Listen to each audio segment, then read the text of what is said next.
going on, everybody? And welcome to Doppler's Gear Garage. Happy Saturday to one and all. I hope wherever it is that you are coming to this broadcast from, you're having a great day.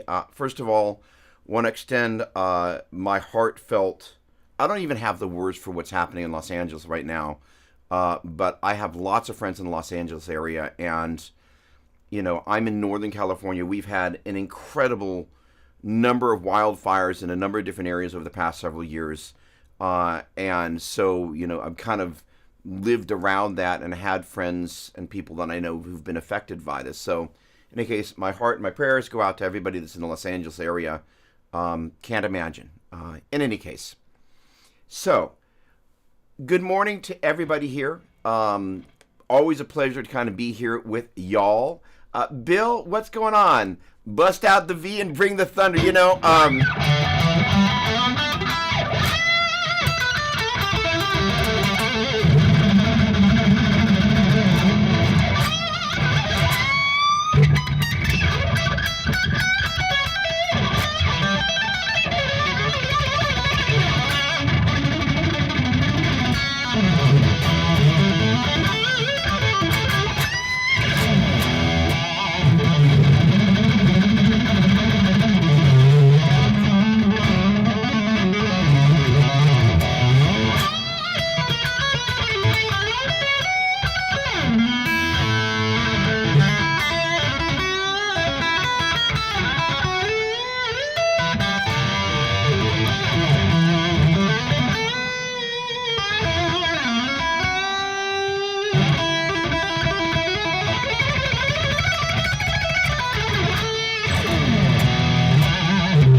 Off to a start there. Thank you, Bill. Come on, I love that. Nothing like a little encouragement.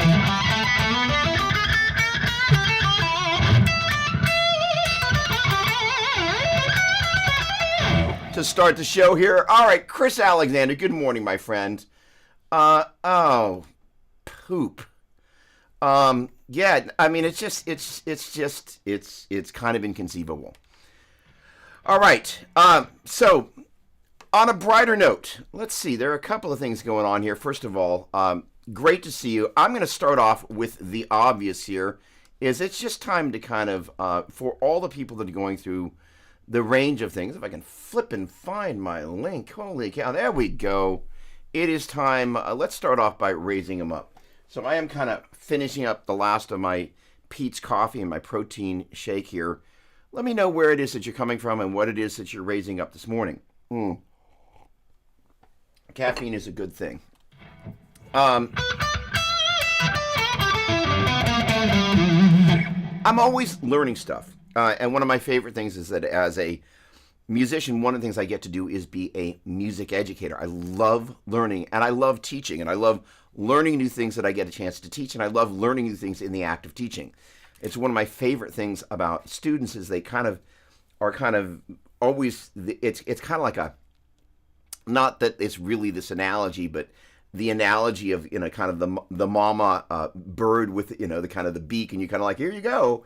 But it always means that you're in a posture of giving, which is one of my favorite things. I love having to kind of dig deeper and find something that is of value to people. So one of the things we're going to do today is we are going to talk about some music stuff, and one of the things that is really near and dear to my heart, and I kind of go back and forth. I think all of us have things. Gosh, we pick up the guitar and we do certain things, right? Oh, by the way, hang on. I hold on. I just jumped right into teacher mode here, and gosh darn it, I didn't see in the comments what people are drinking this morning. Now, Chris Alexander, gosh darn it. No, wait, you were snowed in, so maybe you're not drinking sweet tea. So,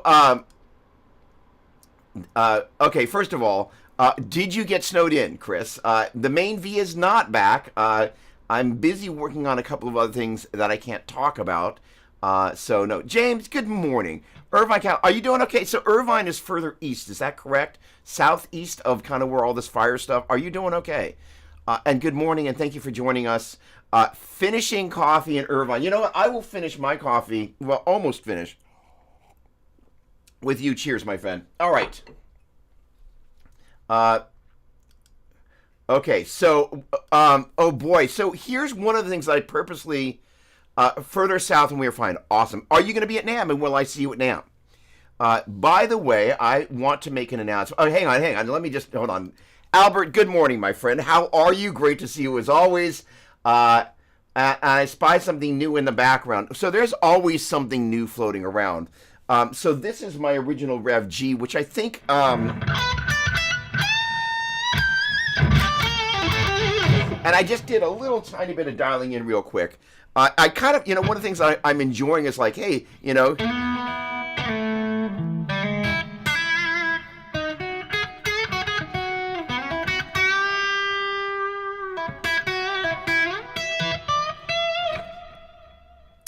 is that, well, there are a bunch of things. All right, so hang on a second. Preets from the hills of 92 to 80. There we go. Love that. The Rev G, haven't seen it before. This amp is a very special little amp that I kind of went out on my way to get. All right. So one of the things that I discovered in last week's stream, and I'm always kind of, discovering new things, is that one of the things that always happens, I come in with this very clear idea of what I'm going to do. And then all these great comments. I am so thankful and grateful that I've got all this great interactive stuff that happens, that if I come in with too much of a plan of what I'm going to do, that gets blown up by what happens in the comments. And I realize, you know what? One of my favorite things is people are going to go, what about this and what about that? And people have gotten, thankfully, really chatty. So where I used to kind of have to go, I need to make sure I can cover my butt here, there's more than enough content that means that we can really make this increasingly interactive. So that is probably above and beyond all the things that I want to do. I want to kind of create it, again, because I spend so much time functioning in kind of a teacher type of a vibe, I like to think of this as office hours, whether it's office hours about gear, because I'm very fortunate to be surrounded by gear and have a lot of experience in tinkering and putting together rigs and playing them in different types of settings. And also, I'm passionate about sharing what I've learned. So this is an interesting thing. So let me start at the top here. One of the things that we will be covering today, and one of the things that we're going to be doing in future shows, is I'm going to create a couple of different blocks where there will be, good morning, Sonia, great to see you.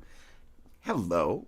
I'm going to be covering some very specific things, such that whether it's during the live stream or on the rebound on rewatching a stream, if you're so inclined, at specific times, there will be Headstock Harem. What's going on, my man? Great to see you. Howdy, good morning. Thank you for joining us. There are going to be specific things that we're going to cover. And so I need to kind of figure out how much time I'm going to allot to them. As I started to say a minute ago, one of the things that I think all of us face is we have a tendency to play certain things over and over. And sometimes we go, am I just regurgitating the same crap, which is part of what happens? Or are there things that I'm doing like, you know what, not only am I regurgitating some of the same crap, but that is some of the same crap that uniquely smells like my crap. And then you kind of go, you know what, there's some good things there. So I want to briefly talk about something that is kind of the impetus of what I'm going to share with you guys today. Or one of the things I want to share with you. So the deal is frequently kind of one of my... that little kind of thing, I haven't named it. Let's call it the thing.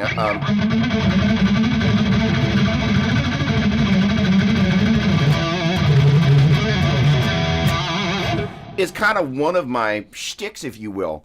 And it's ultimately an outgrowth of work that I've done. Let's see. Let me pull the treble back a little bit. Here we go.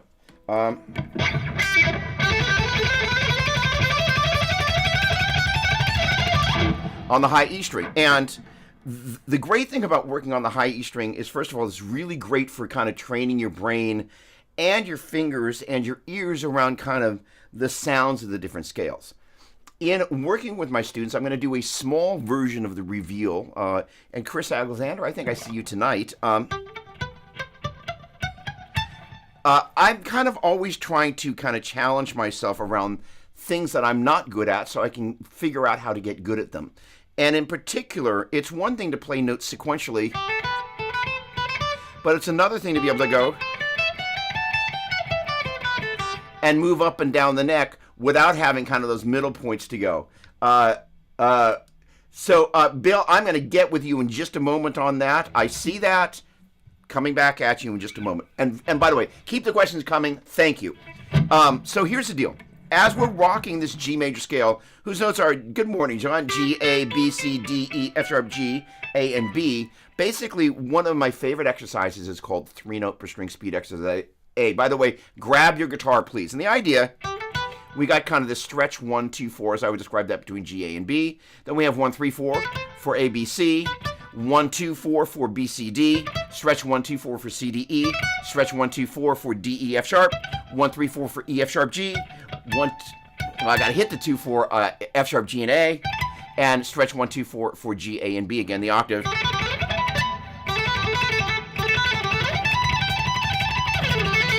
So one of the things I've kind of gotten fixated on, because we all do get fixated on gear or things that we're practicing, is like, how can I get better at not just playing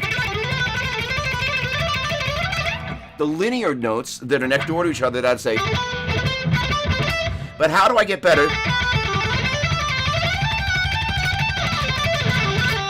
at jumping between those different spots? Because there's not only a little bit of cool acrobatics, it's actually really good to kind of go, hey, where am I doing only things where the note that I play next is a neighbor of the note that I played before? You know what I'm talking about. And it's not one of the things we really think about that much until we begin to think about it. And so with that in mind, I kind of had a really cool discovery. I'm actually going to show you a little bit more than I'd intended to, and that's okay, because that's what I always do anyway. So the deal is, if we were to take this G major scale and just kind of go G, A, B, C, D, E, F sharp, G, A, you're going to notice that there's a sequence of this kind of stretch 1, 2, 4. We can also describe that as 2 adjacent whole steps that doubles itself somewhere in here. And the interesting thing that I discovered as I was going through all of these different modes, playing them linearly, was that every single one of them has got kind of a spot where the fingering is repeated. And I haven't quite done the math to figure out what kind of sequence is in place that's making that happen, but it's happening. So if we look at Dorian, and then we're going to get to here. Let me make sure I play it right. There we go. Right. Sorry. So what happens is we got it here at the 1, 2, and flat 3. That's the 4, 5. Wait. Oh, sorry, my bad. Dorian, we're going to go 1, 2, flat 3, 4, 5, 6, flat 7, 1, 2. So we got. So you have this repeating sequence that happens here that you can then kind of go, oh, because what it means that once you discover where those repeating sequences are in these modal sequences, you can kind of go, oh, it's another, if you will, it's a hack, but it's also a good way to kind of be able to see where you are on the scale. That is, say, if I went 1, 2, 3 major and 4, 5, 6, 7, 1, 2, well, this is 1, 2, flat 3, 4, 5, 6, flat 7, 1, 2 of Dorian. So you can kind of begin to see how the shapes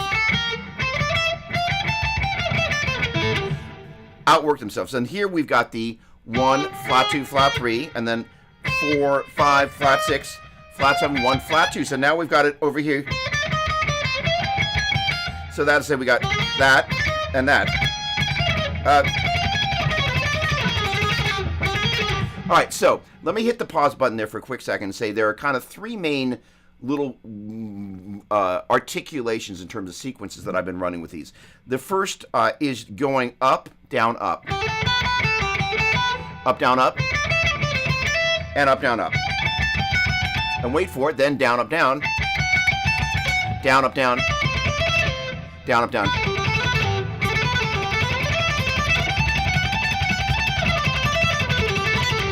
And slowly, that would be.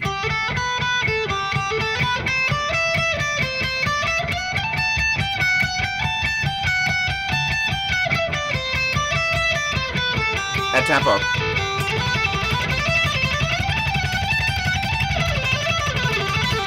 So that's kind of the first sequence. And the next one is just what I like to refer to as twosies, because it's kind of cute and sounds dumb.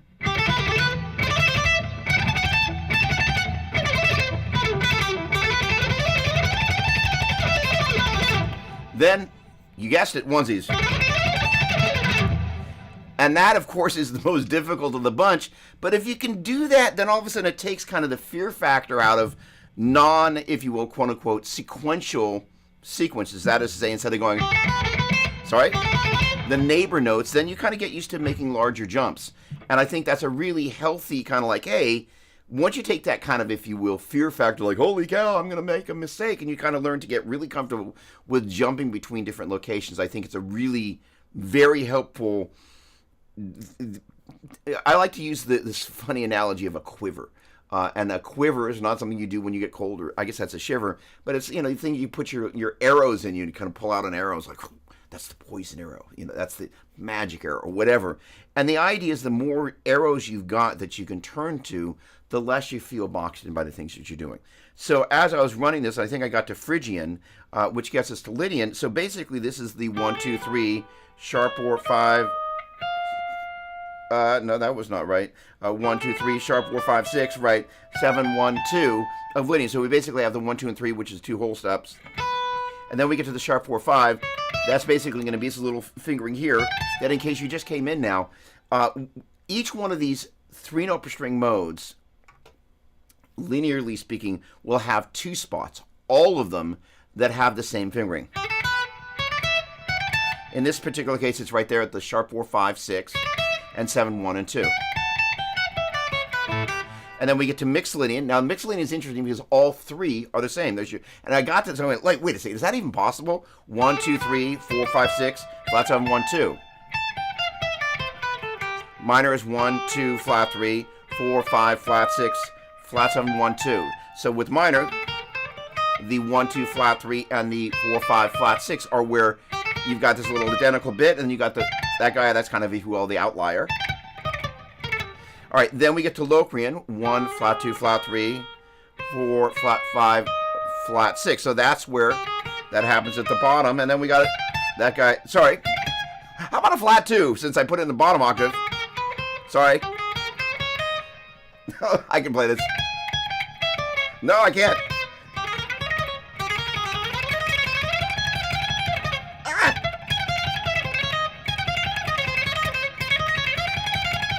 All right, what I'm doing is going the up, down, up.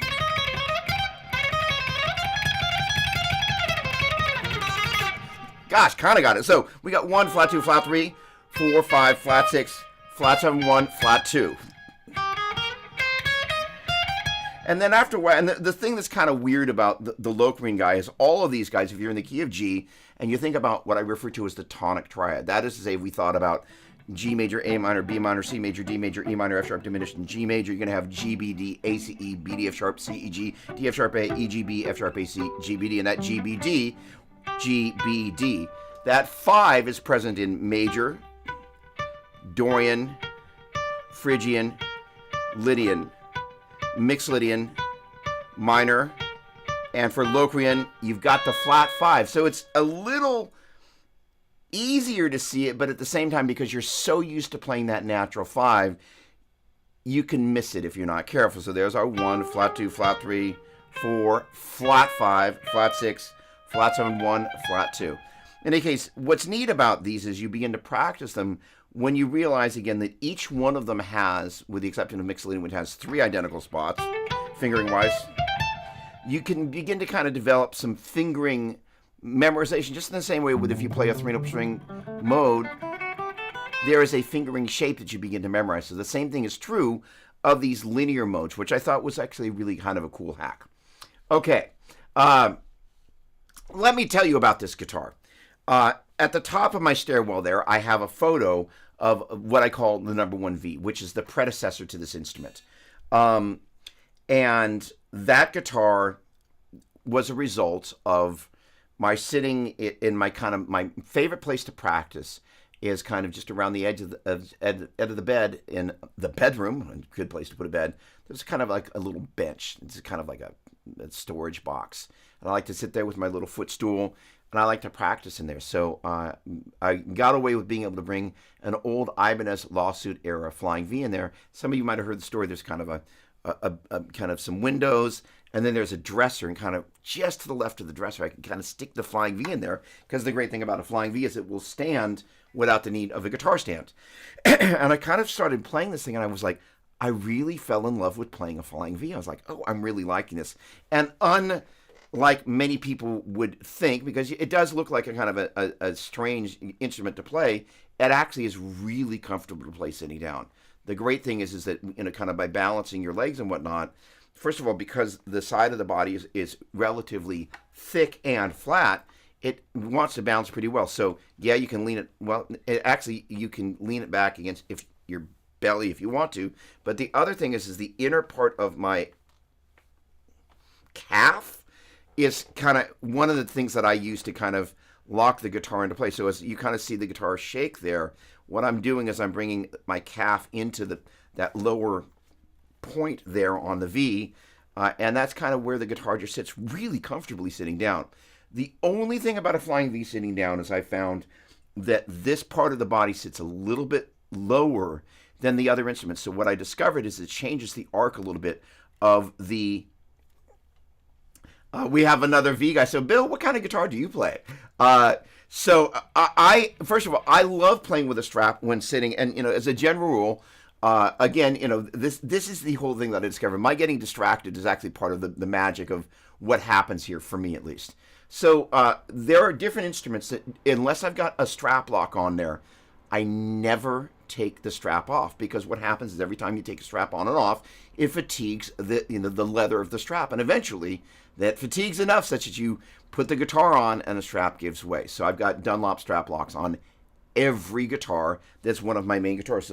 This will have them, but the strap is kind of floating around. And by the way, the thing about a flying V with the button there, you actually put the strap lock on backwards of where you would normally put it on your average instrument, because it kind of comes around your shoulder and comes down like that. So it kind of sits, instead of facing, your normal guitar's got the strap button comes across your shoulder like this, and the strap button faces in. On the V, it comes in around the back there, because there is no quote unquote traditional this part of the upper bout, so it kind of comes in like that. So the funny thing is there's a second strap for this guitar floating around, and I haven't found it for a while, but I know exactly what it looks like, because you look at the two ends and they're kind of inverted from one another. All right, so the point being, the first one I got, I bought it used, and I've got a little photo and I'm going to forget the name of the music store, but I found it on Reverb, and I was like, you know what, I'm going to buy a Gibson. And so I've got that photo of that, and it's before we did any of the work on that guitar. So again, we got the Floyd Rose, we've got the Sustainiac on there, we've got all the crazy DiMarzio pickups and a 5-voice switch. So my thing, there's going to be a couple of videos that are kind of on my list to make, one of which is kind of being gig ready. I've got a student, young Colin, who's 14, and he's playing, I think it's called the Turkish March. And he's doing it on an acoustic guitar, and so we were kind of working on that in his lesson yesterday. And Colin is like another student of mine, Gabriel. They're both 14 now. They are exceptionally, shockingly scary, developed beyond their age in terms of their playing. You're just kind of like, I look and I kind of laugh.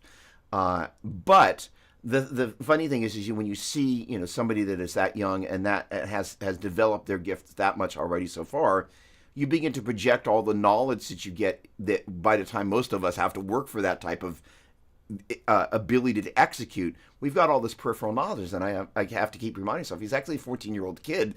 His most of experience is at School of Rock and in his bedroom. So we had this conversation about gig preparedness. The idea is do you have hot swappable but backup? He's left-handed, so he has to go into that knowing that you better have your strings changed recently. You better have your own tuner there. If your guitar's got a battery, you better change it soon. Just remember, even if a day or two before you actually leave the cable plugged in on your acoustic guitar, that battery drains, you to be up there with the only left-handed guitar in the house, and you're done. The other thing is his guitar, they put in an aftermarket microphone that, as opposed to a piezo in the bridge. I like piezos in the bridge. I can't say I love them, but I like the convenience of them, most importantly because they do not have a tendency to feed back. And I warned him, hey, it's a possibility that you're going to walk in there and that awesome microphone, which sounds great in the studio, is going to be a howling feedback mess, and you're going to be up there dealing with this instead of being in the zone of playing. So there's a bunch of things that happen as we get ready to play live. So for me, one of the things is that I have some sort of hot swappable backup. I've been doing this, the Ibanez 7-string that I used on a video that I can't talk about yet. It's the first demo. It's kind of my first It was my first Ibanez 7 string. It's kind of the it basically it's a blue S 7470 7 string, and it's basically an Ibanez 470, which is kind of it's a mahogany body, thin body, got a Floyd on it, or the Ibanez, kind of a lower grade Ibanez tremolo, not quite the edge, but a really great guitar. And I put DiMarzio pickups in it. But the point being is I had a second one of those, which I can't find right now. But the idea is when you're on stage, if you break a string or something goes wrong, you've got a second guitar to go to. Perfect example, my buddy Jude Gold. He's an old friend of mine. I've known him for many, many years, plays in Starship now. If you haven't seen any of his videos online, check him out. I should say videos of him playing, because he is a ferociously great guitar player. The point being is that he came in, so a few years back, I toured opening for Michael Schenker, and he came to the show in Los Angeles. And I came out on the stage, and I'm playing, I'm like, what in the world is going on? And what was happening is the bridge pickup, the screw that holds the spring in place, had kind of unscrewed on the bridge pickup. So if I leaned forward, the pickup would come and rest against the low B and not only create this kind of plop kind of sound, but prevented the string from being playable. I'm like, what in the world is going on? And had I not had a hot swappable backup, I would have been in a really bad way, because literally every time you leaned forward, it went plop, and you lost the low B string. And I'm like, oh my word. So you just never quite know what new, and here's the thing, is it doesn't happen when you're at home. It only happens when you're on stage, and it's some new weird thing that you wouldn't have thought might happen, which is why you bring a hot swappable guitar. So this is actually the first guitar that's kind of an endorsement instrument with Gibson. I am probably what you would call a B or C level endorser, so they did not send this instrument to me for free. But I'm working with the artist relations team there, and they are taking fabulous care of me. And so this was the instrument. But there's a funny story, and then we're going to get back to work here. So I was, I think, in Australia, getting ready to come back, visiting the wife's family, and so I'm monitoring, the delivery of this, and it's supposed to show up at home, and the guitar doesn't show up. And we have somebody here that watches the dogs and keeps an eye on the place, and all of a sudden, a fireman shows up at the door, and the fireman's got my Flying V. So when the UPS driver made the turn off the main drag onto kind of the street that leads up to my street, they did so fast enough that they had the door on the side of their vehicle or on their back of the vehicle. My Flying V literally flew out of the UPS truck. They had no idea. They literally, if it hadn't been for the Good Samaritan fireman, my guitar would have been stolen. It wasn't raining, thankfully, and so this is that guitar. So it literally is a Flying V.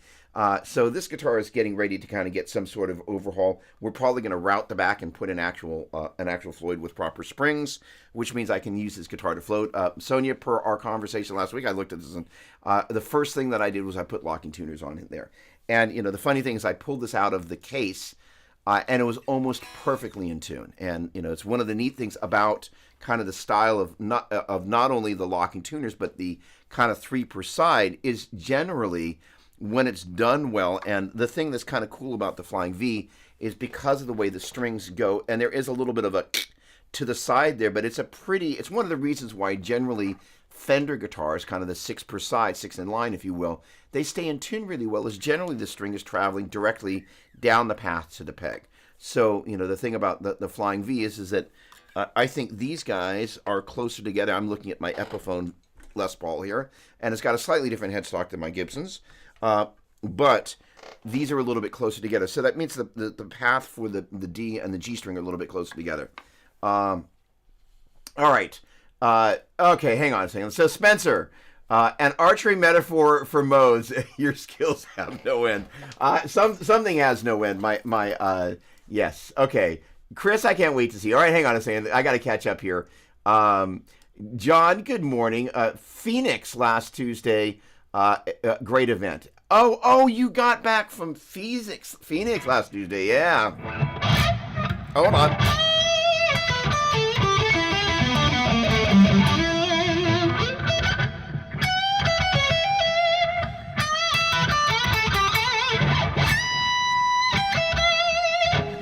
funny. I've been spending a lot of time playing on this lovely kind of Epiphone Axis, if you will. It's called this one is a Les Paul Pro Effects plus top, but the action is super high on that guitar. I've lowered it a little bit, but I've kind of the action on this guitar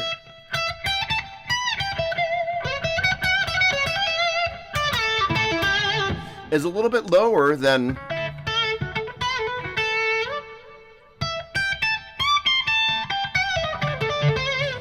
I think I actually am going to keep it at. So one of the things, let's have a little conversation here since we're talking about this stuff. And he was referring to the George Benson camp. I'm glad you went. Sounded like it was an awesome camp. I will be doing the Petrucci camp this summer, but I really kind of wanted to be at the Benson camp. But you don't get to do all the things. And I was here working on some other stuff that if I had been at that camp, I wouldn't have been able to have been doing what I was doing. So I kept telling myself, you're where you need to be. Just remember that. In spite of what your emotions are telling you. All right, so in any case, this guitar is going to be the second, it's going to be, where the other one is number 1V, this is going to be number 2V. So I'm really excited about kind of getting this guy worked up. It's a neat guitar, but the action needs to come up a little bit higher. What I started to talk about is that if you're a legato player,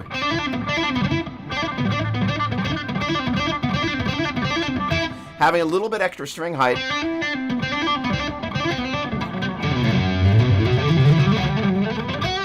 enables you to get that little bit more. Let's see if I can get over to here. You get a little bit more of this. That kind of getting that finger in. Let's see where I can get that little bit of finger under the edge of the string there.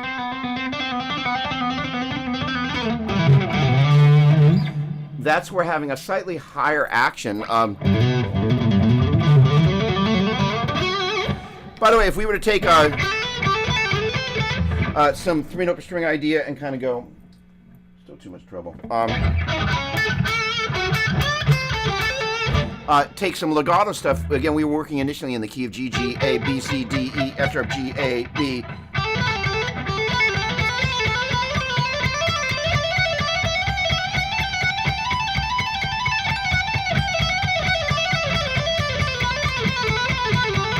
And that was kind of that up, down, up thing we talked about before.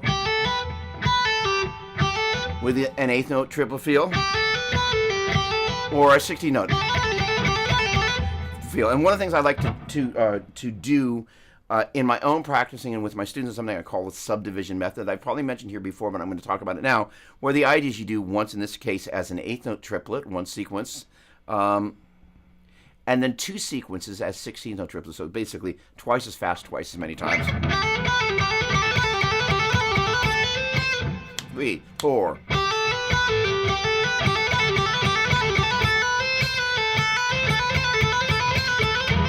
So on and so forth. And that, if you're looking for a legato thing, so that's the up, down, up.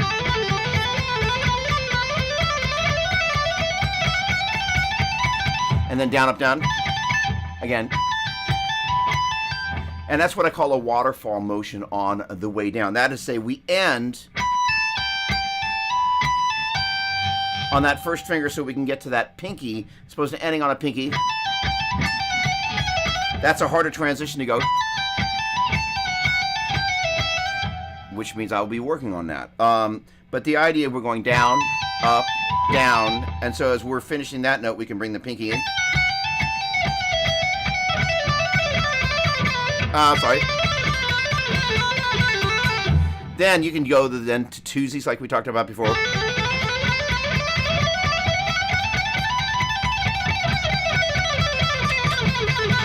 And then onesies. And that is going to give you a little bit of a mental workout. Generally speaking, if you're kind of at the beginning of your legato journey, I would suggest taking each one of these spots 8 times. And slowly. Why? You're looking for consistency across the multiple times. That is to say,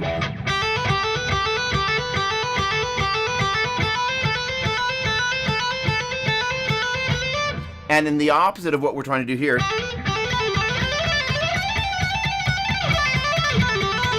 where that's really kind of about the transitions. This is about staying put and just letting your fingers really feel the slight differences in tension and fret distance.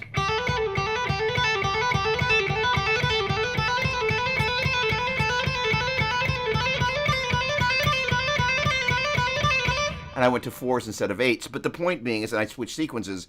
But it allows you to really get comfortable with each spot without having to worry about the transition. Because one of the things that people have a tendency to do, if I went to my 2s,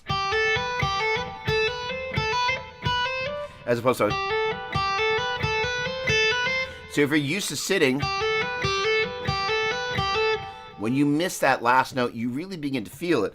And if you're focused too much on the transitions, you can do so at the expense of cutting off your transition notes, if you will. So there we have it.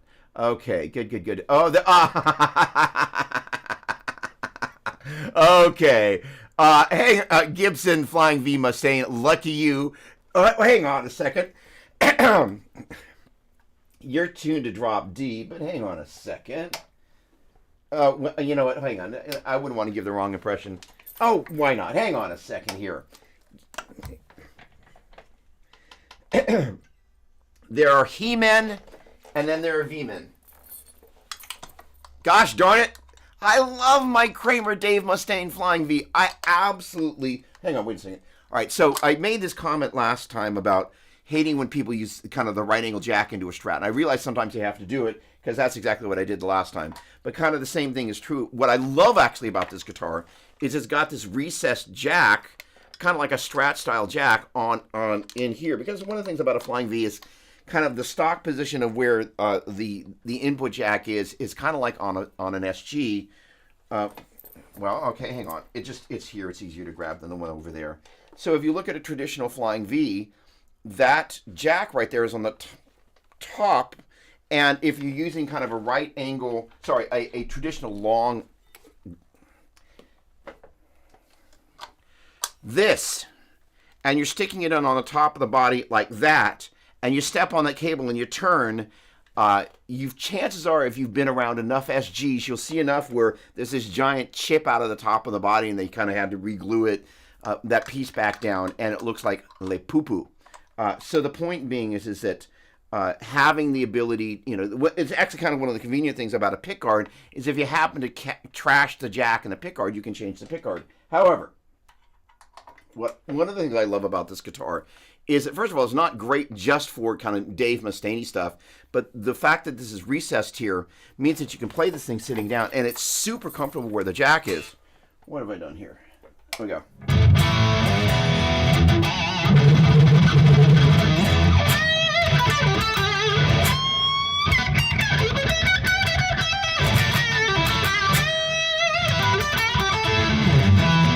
I'm curious, Bill, what strings do you have on here? Because this came with what I think are going to be 10 through 52s. They actually were Gibson strings, which, as I understand, may be made by D'Addario.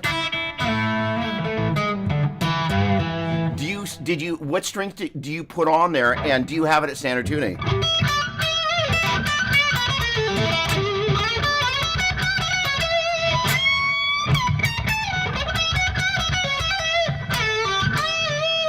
This guitar, what I like about it,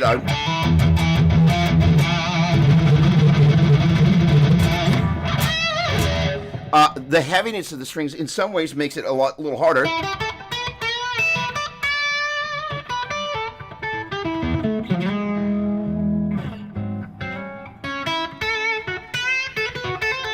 But because the action's a little bit higher and there's a little bit more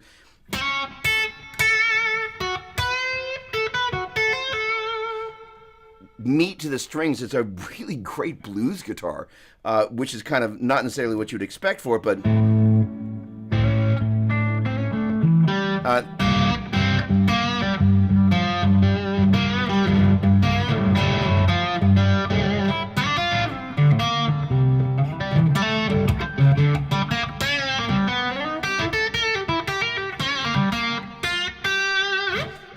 all that to say, I flippin' love this guitar. All right, wait a second. There we go. Got Dunlop strap locks on everything too. easy on and off. I put a little drop of 3-in-1 oil on the mechanism periodically.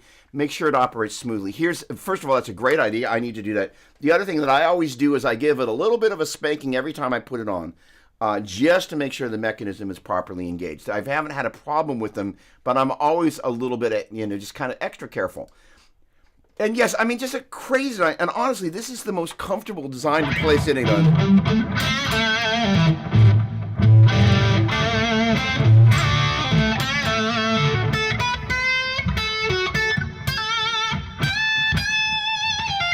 Oh, sorry.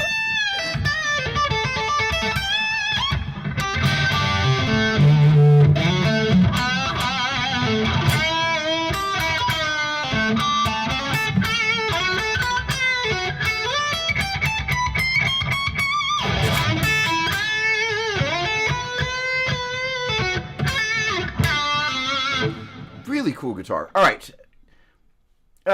Funny story, nothing like a flying V to kind of start your guitar journey. Chris Alexander falling out of the vehicle. I mean, seriously. Now, it was in the original box. It was fine, but it was just kind of like, seriously. Kind of like, Eric, good morning, my friend. Great to see you. Excellent, excellent, excellent. There we go. Ernie Ball Paradigm 10 standard. I don't know if it's public information. I can't say it. So there's a very famous Barry metal / thrash band. Gee, who could that be? That I think they're using. I think they're using the Paradigms, and so those are cool. It is on my wish list, but I'm not quite there yet. Thanks for the heads up. The funny thing is, this is such a cool guitar, and I love that they kind of, peace sells, but who's buying, or whatever the heck. No, rust in peace. But it's got the kind of the Dave Mustaine Megadeth font for the logo. I think that's flipping cool. I don't think I've ever seen that done on an instrument. I'm like, holy cow, isn't that awesome? All right. With that said, ladies and gentlemen, you know what time it is? Yeah, you know what time it is. It's time for, if I can flip and find it. Usually I have a chance to organize stuff, but it's been kind of a crazy week around here. Where is Chris's chords? Holy cow. You'd think I'd plan this stuff in advance. Chris's questions, rather. All right. Well, Chris doesn't get his fancy photo today. No. You know what? I'm too stubborn and too stupid to actually there's raise them up. There we go. Speaking of the number one V and one of my number one best buds. All right. So Chris always puts together these questions for me, and I love them. So first and foremost, do I incorporate string skipping while practicing triads? So the interesting thing is that my new favorite kick me in the butt exercise is working with triads, but not necessarily doing what you would normally expect. So with these triad chords here, one of the things I've been doing is just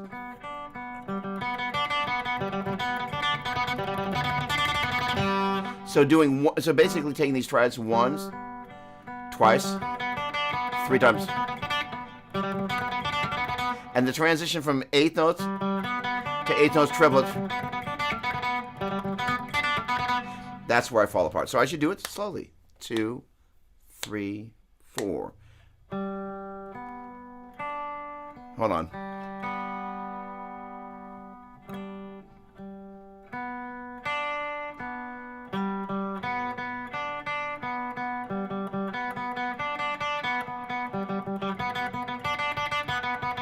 And depending on the day, I'll take it all the way up and down for the different triads. But that little exercise there has revealed one of the weaknesses that I've got, which is that there are certain string transitions with downstrokes and upstrokes. And I want to encourage you to do a couple of things. Number one, as you're practicing, focus specifically on your mistakes.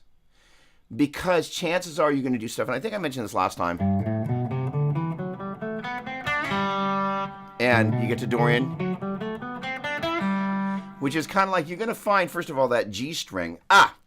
I've shown this exercise before, but this is going to be one of the coolest exercises that I could possibly share with you ever.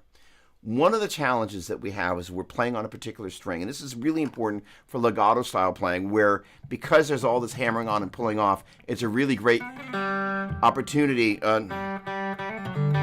where, unlike where we want to pull off to an open string, where if we're not careful, we get unwanted open string noise. And the idea is that this exercise is about learning to target and isolate. If I'm playing on the 6th string, I'm using the fleshy part of my first finger to mute the 5th string and up. When I move to the 5th string, the tip of the first finger, hang on a second. When I move to the 5th string, thank you. When I move to the 5th string, the tip of the first finger, the tip of the first finger is muting, there we go, that's the right direction, is muting the 6th string. And the fleshy part of the first finger is muting the 4th through 1st string. Then the same thing happens. Now the right hand now at this point, when I move over to the 4th string, is muting the 6th string. The tip of that first finger is muting the 5th string, and the fleshy part is muting the upper strings. Then we carry that same process on. So now the right hand is muting the 6th and 5th strings. The tip of the first finger is muting the 4th string, normally fretting the 3rd string, and then the fleshy part of the first finger muting the 2nd, 1st. Then that moves through. So the idea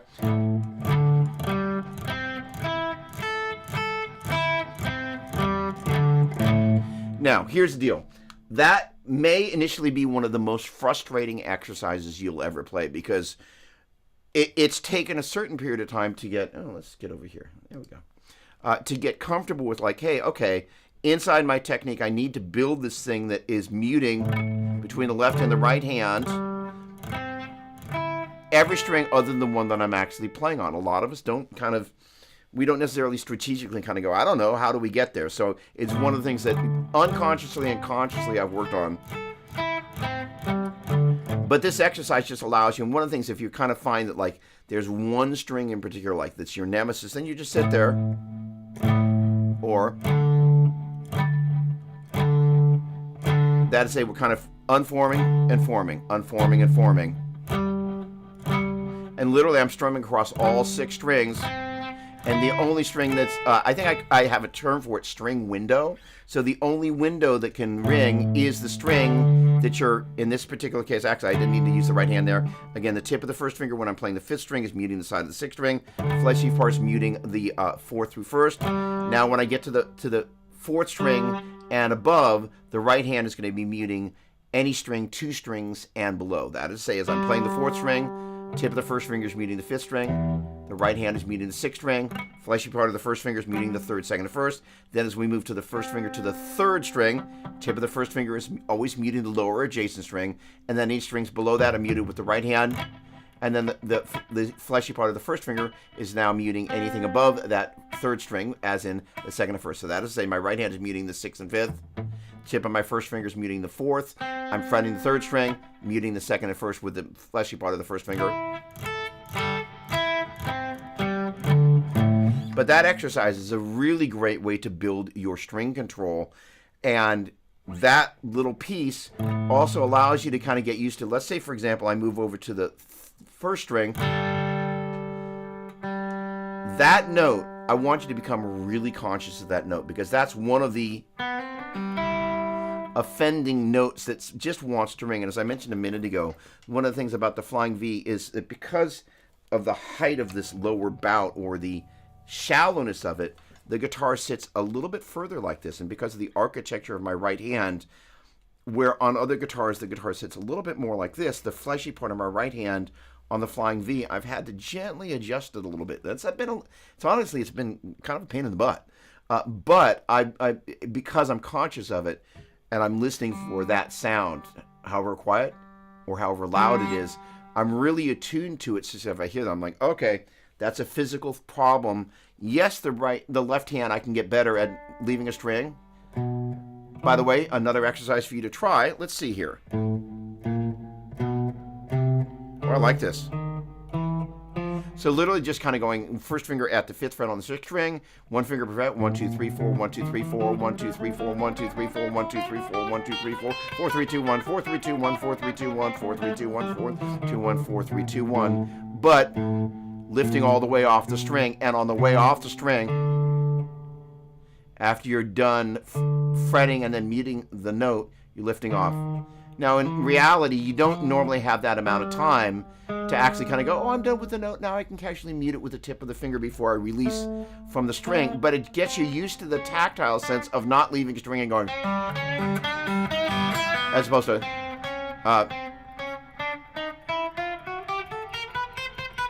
So literally, oh, that's a faster version of. So I am actually practicing lifting off.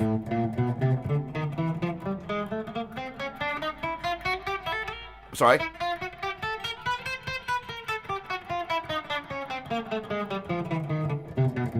Literally each one of those, I'm lifting all the way off the string. There's a little baby mute that happens on the way off. We'll call that the dismount. But coming all the way off that string, that tactile control, because the thing about this is developing that muscle control where you're developing that connection between your ear, listening for, and that tactile sense of like, hey, so I don't hear that sound, I need to be able to mute that note as I'm leaving there. And again, usually when you're playing faster sequences, you don't have time to totally mute the string, but the way you leave the string, by having gone, it allows me to go and leave that string and have less noise. That is to say, I didn't do the muting process and then come off the string, but if I just hit the note and come off the string right away, I'm getting used to coming off the string straight above the string as opposed to pulling the string to the side, which is what many of us do, and it's just a natural part of this until we figure that out. Okay, Chris's question. So in terms of string skipping, there was a string skipping thing. So if you were to take these triads, it's just basically that's 1 3 5, 1 flat 3 5, 1 flat 3 5 5. So G major, A minor, B minor, C major, D major, E minor, F sharp diminished. I think I did it.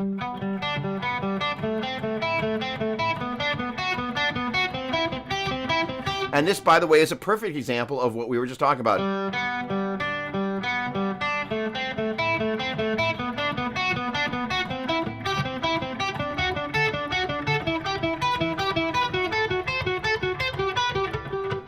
Sorry.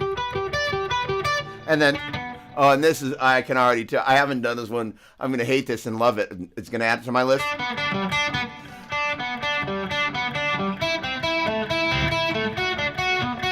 Because you got to do, when you get to the minor here, it's what's called a switch cameras, a finger roll.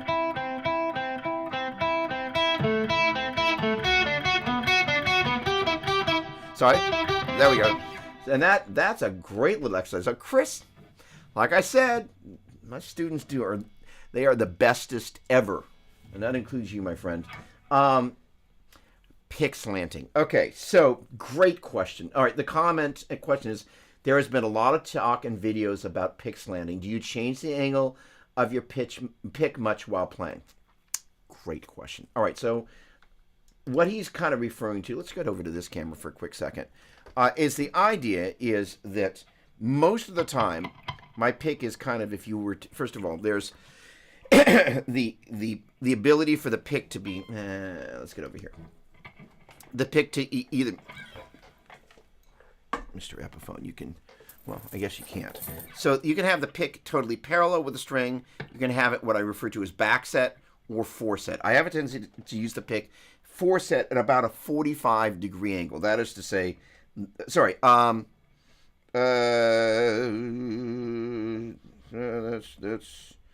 that's 45.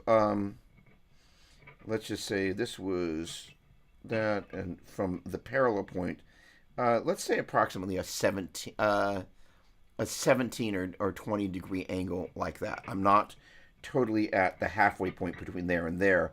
I'm a little bit more like that. And so what Chris is talking about is as you're switching between strings, for example, coming back to that to that B string, and you heard that G string, by the way, changing. Or for example, I'm going to switch cameras here. Say you're on kind of here cruising on. Turning. Sorry. Coming for that note right there, so you don't get.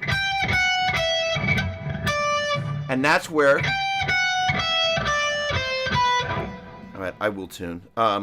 That's where that pick slanting actually can be a real help. Now, the interesting thing is, I've spent a lot of time as I'm kind of sitting on my butt practicing with the metronome, going, well, wait a second. If you can play it slowly, without having to pick slant. That is to say, I'm not clipping that note on the way back. It means that I should be able to take that same technique and play it faster, because whatever I'm doing, I'm not catching. Again, to break that down, we got down, up, down, up, down, up, down, up, down. I'm now on the outside of the high E string on my way over to the second string. And you can get, as opposed to, and that's because, again, you're starting, your last note here on the high E string is a downstroke. You're on the outside of the high E string. You're clipping that on the way over to get that guy with an upstroke. So first of all, one of the exercises to address this, and it's one of the things that I'm working on. One of my biggest challenges that I, like you saw me fixating on,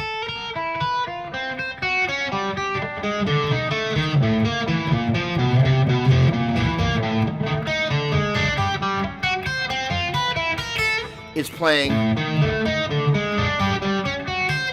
but not just kind of one note on each string. Sorry. Again. But starting with an upstroke.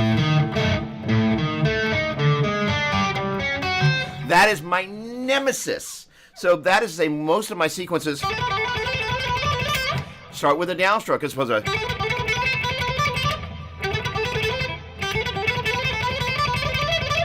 And by the way, a downstroke and an upstroke do sound different.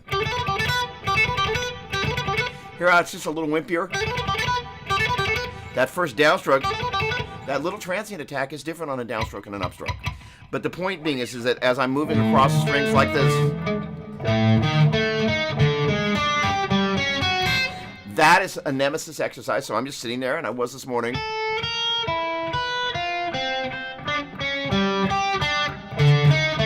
Crash and burn.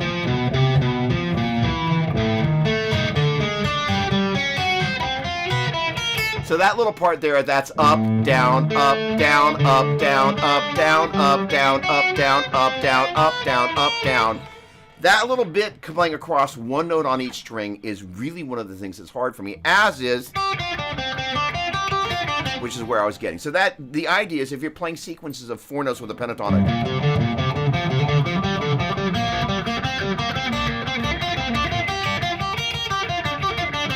those sequences right there are the specific sorts of things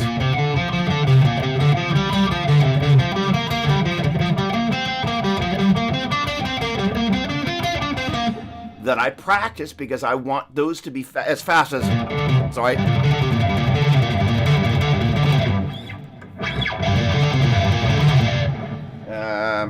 Hang on.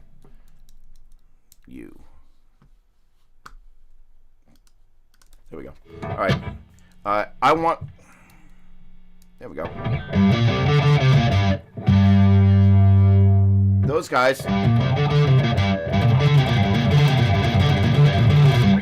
I want them to be as limber when I go to do those.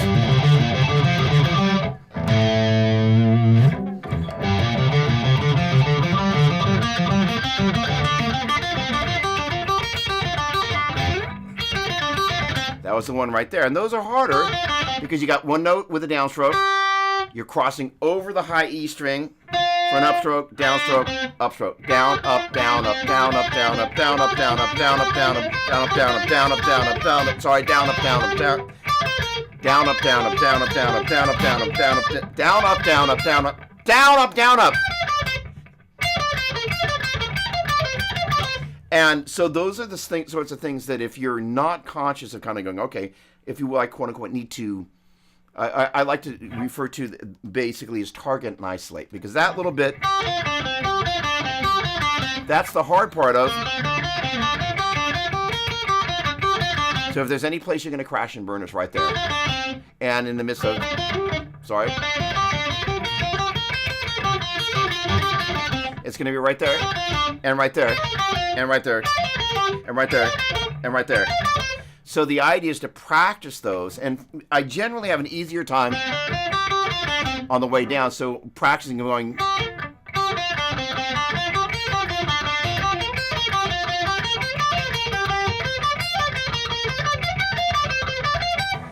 That sort of thing, and just kind of going, okay, rather than kind of running away from it, because most of us have a tendency like, oh, that's hard. Let me practice something that's more fun to do. Is I'm like, actually, the benefit of learning to master that once I get there, because I kind of go into it, I'm just stubbornly stupid or stupidly stubborn. I'm like, I'm going to do it until I get it, because that's, first of all, it means that you can just kind of go, you start to develop a slightly fearless thing around your technique, which is like the belief of, just because I can't do it now doesn't mean that I'm going to not be able to do it in the future.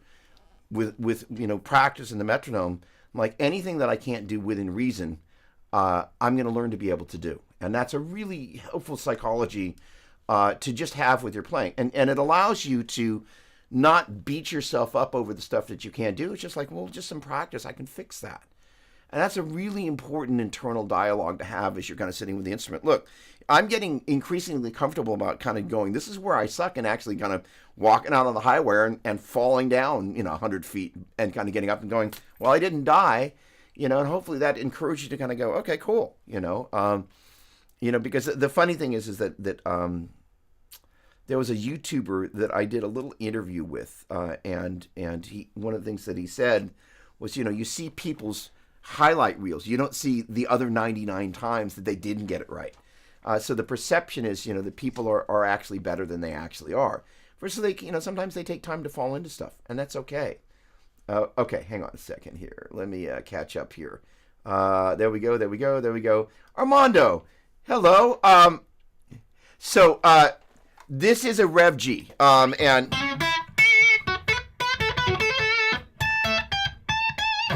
I have not spent nearly enough time with this amp finding the sweet spot. And I very quickly just kind of plugged it in this morning and just kind of, get over there. There we go.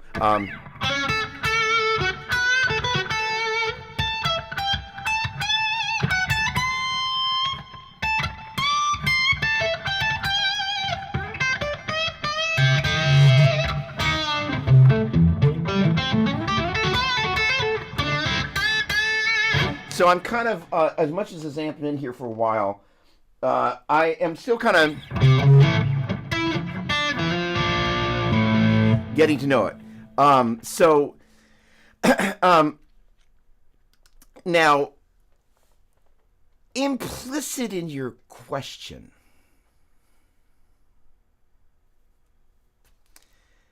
is the reason that amp kind of was brought out is, I don't know, has there been another amp here? I don't know. Maybe, maybe not. Actually, I can say without saying, as I recall, on Monday of this past week on the on the Mesa Boogie YouTube channel, they actually had a teaser video for the reissue. So I can say this much, is that there are dual rectifiers, the 90s dual rectifier reissues floating out in the general population there for some people to demo. And that's as much as we're going to say. All right. I use the rake technique a lot. It's just about a reflex. Okay. So Nandini, hello. Great to see you. Now Spencer, do you mean this kind of, or what do you mean? Armando, thank you very much. Appreciate, or Albert rather, thank you.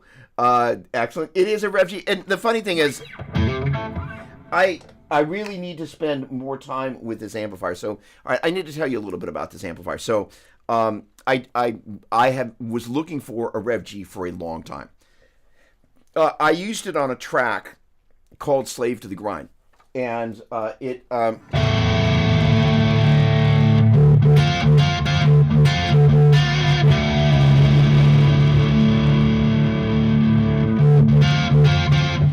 You're just not going to be in tune for me. All right, fine. I have a tuner just for you. And literally the one thing that I kind of used it for, kind of actively,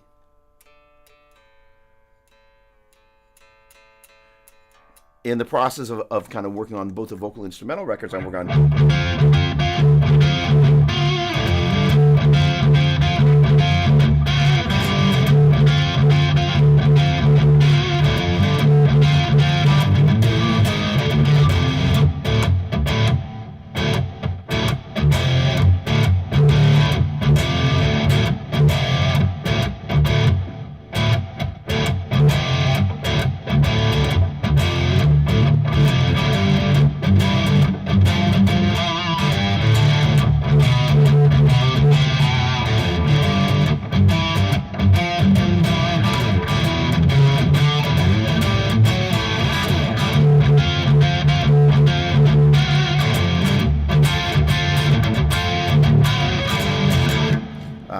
out of tune again. I apologize. But the point being is that particular sound.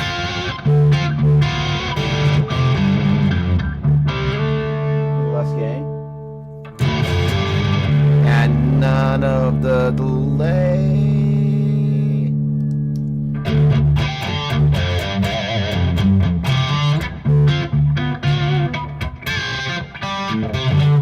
There we go. That's closer to what. And I was using Greenie for that.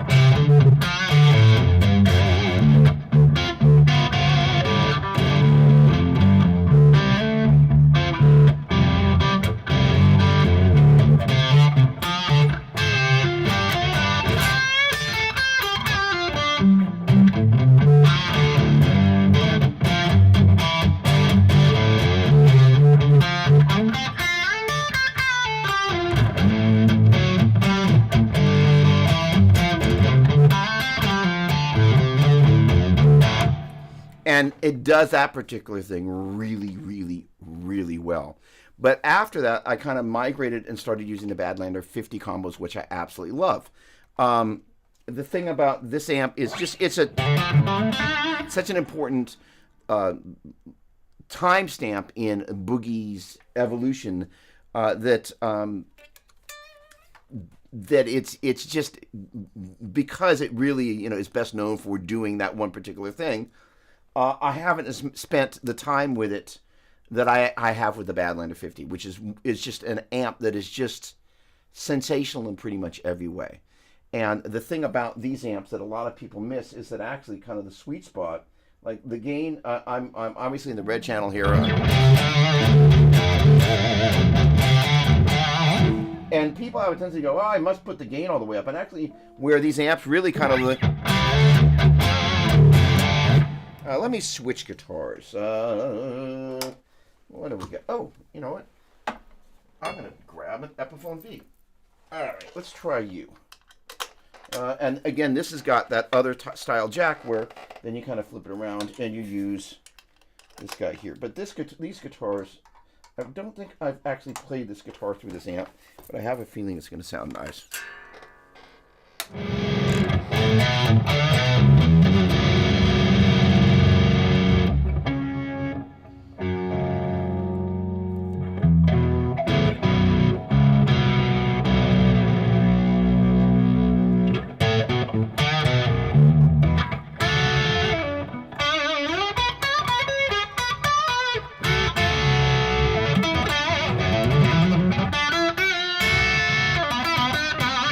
So the idea is I can have this gain.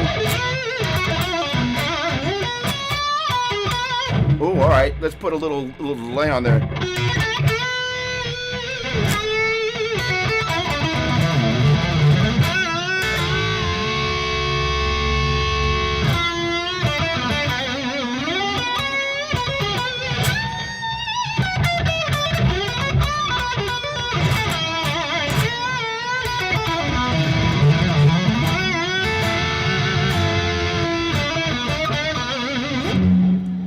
They're actually not really known for kind of being, and I actually have the gain all the way up there, which is something I don't normally do on these amps, but now I backed it off a little bit. All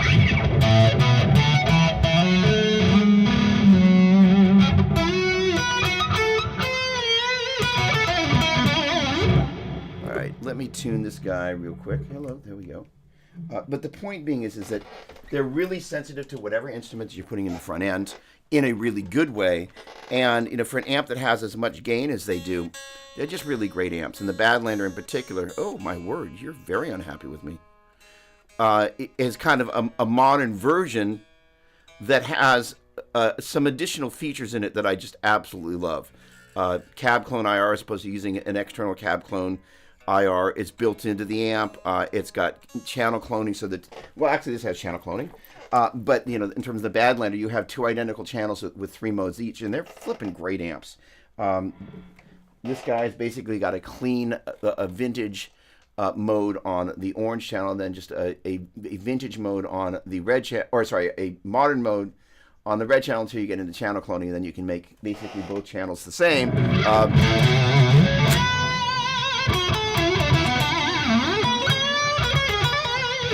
But it's got like lots of mojo,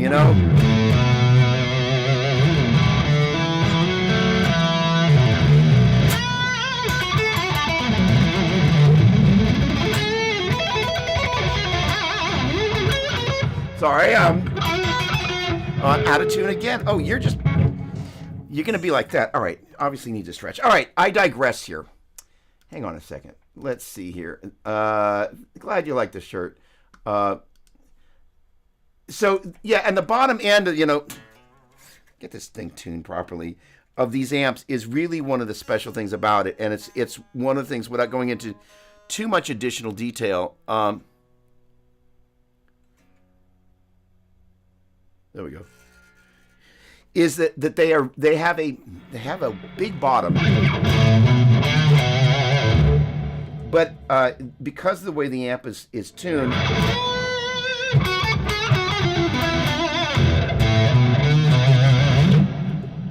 I'm going to grab a different guitar for a quick second.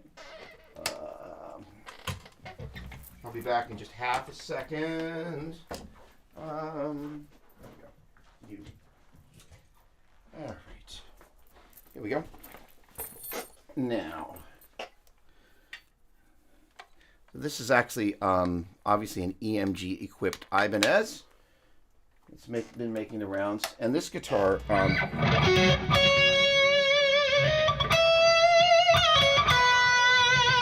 Listen to that, right?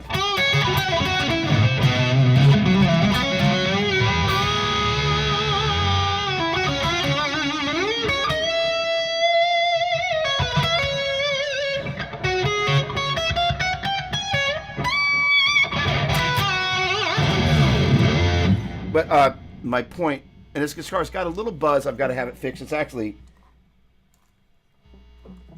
there's if you look at the back here, there's a back plate that's missing though.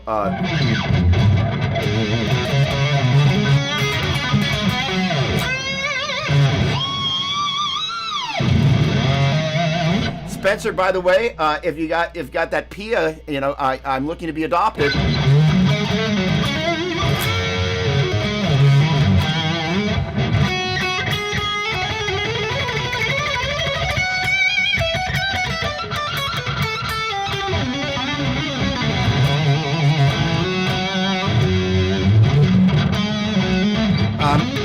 I can't figure out what mode I want to live in.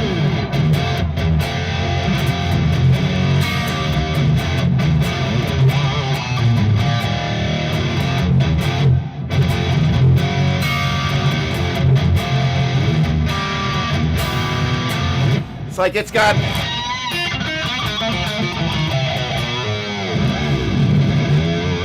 I'm down a half step in this guitar. This one's tuned to E flat.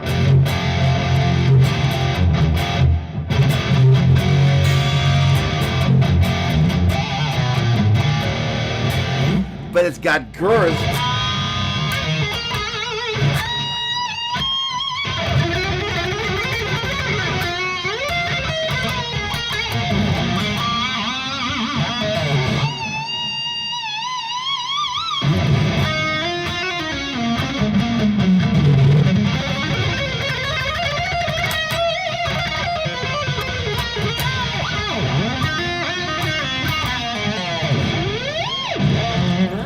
Just a really groovy sound.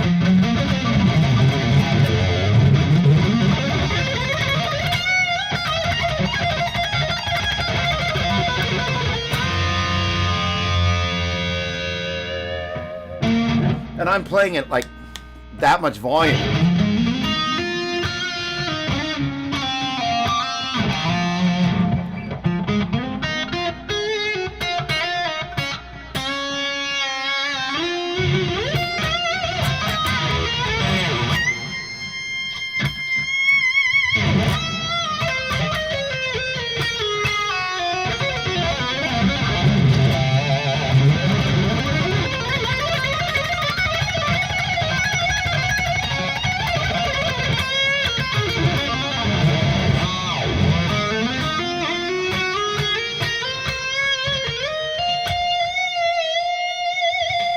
So, yeah, it's gonna do that. I've got to get that little buzz fixed, but it's a pretty darn great design. Oh, hey, Melissa Doppler. Hello, nice to see you. Nice to bump into you here. Hello. I have separation anxiety with that Pia. I'm sure you do. Okay, hang on a second. Let me make sure I get caught up here. All right. Okay. So first of all, Chris, I hope that answers your questions. I always appreciate you sharing them. I have two 7 strings. One is, oh, look at you. I have two 7 strings. One is Vi's, yes again, 7V7, which I have 2.5 step for vocals. So I thump that low B flat, sounds like approaching Huns. I love that.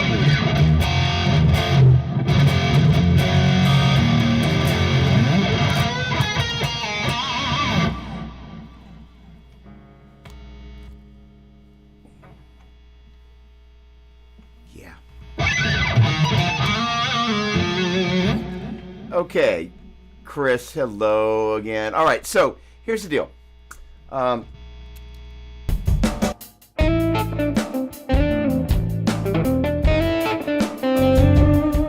The magic key command for scenes. Hey, wait a second. So does that mean that I can get to, hang on, let me do a little bit of, so that means what? That's going to be that? Oh, look at that. Fancy that. Okay. Well, I learned something different. All right. Well, that's very helpful. All right. EMG, I think absolutely on this.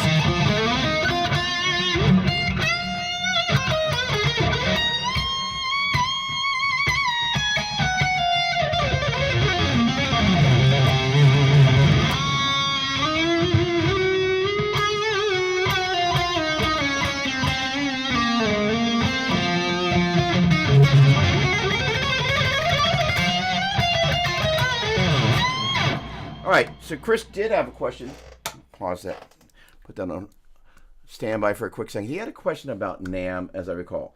So are there any booths at NAMM that I want to check out? First of all, I'm going to be, and let me see if I can pull out, oh, I have EMGs in my other 7 which is Rusty Cooley Dean. The funny thing is I was just looking at, earlier this morning, kind of a photo slideshow memory that came up in iPhoto of one of the Petrucci camps, and there was our mutual friend, Rusty Cooley. So it's kind of cool to see Rusty. All right, let's see if I can get over to this without breaking anything. So you are in what? Google Chrome. All right, we're going to get over to you. So we're going to share. Oh, can I do that from here? Let's get over. Oh, come on, stop that. We're looking for scenes. There we go. So if I get over to here, and I get it. There we go. So there, besides the mystery drum beats over there on the right-hand side, is the flyer for the pre-NAMM hang. Let's see. Let's unlock you. And I guess it's going to show both screens for whatever reason. So what you're seeing right here is the pre-NAMM hang. And so that is going to be on the Wednesday night of NAMM, if you will. Wednesday, the 22nd of January. And first of all, my buddy Chris Rocha is going to be playing. He's a phenomenal guitar player. I'm going to be doing a shortish set. There's a guy that I don't know yet named Alex Lim. And down there at the bottom, you're going to see the one and only Saxon Weiss, a guitar player I can absolutely promise you, you will be hearing about. And maybe you can come to the Colony House at 401 North Anaheim Boulevard. And this is going to be a free event. All you have to do is have the ability to get there. You don't need an AM badge. It's free. And they're going to be giving away some stuff. This is Worship Musician Magazine. In combination with Collectible Guitar, in particular Worship Musician Magazine. I'm the editorial and advertising director, so it's going to be really cool. So that's going to be one of the things that's happening around the NAMM show that's very exciting for yours truly. I'm also going to be hosting a series of Tech Track panels around various things on the Saturday of show. Basically, all day long it's going to be over in the Hilton, and so that's going to be in the NAMM schedule. But just a range of topics, although it's focused around the house of worship. We're going to be talking about a bunch of stuff that's not exclusive to worship musicians. So if you find yourself at the NAMM show, I'd love to see you. Yes, Saxon has been featured in Norm's Rare Guitars. Actually, Saxon sat in with one of my various incarnations of the. Well, you actually saw that version that when we were playing in what I refer to as the what did I call that tour? The Southland tour.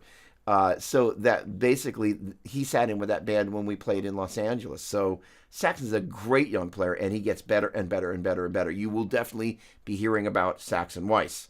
So there you have it.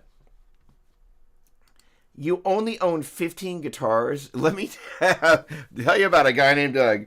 So the funny thing is, it reminds me of the Beverly Hills guitar named Doug, guitar player named Doug. So the funny thing is, Melissa and I, the last time we were in Australia, we happened to be kind of sitting at her niece's house, and we happened to be kind of watching through TV. And this is, I don't know why I'm mentioning this other than I just thought of the Beverly Hillbillies. But there was a pilot for the Beverly Hillbillies. So if you can find that, it's hilarious because it's literally kind of what they did to try and kind of get the show up on rails and kind of, see if it was going to be something that was workable. It was flipping hilarious. So if you happen to be any kind of a Beverly Hillbillies fan, well, there you have it. All right, hey, look, today is a teaching day. The past couple of weeks I've been taking the teaching off, but I want to make sure that if there are any questions here, anybody's got anything in mind, I can answer those. Spencer, Chris, Albert, Ingve, anybody got anything before we kind of jet out of here?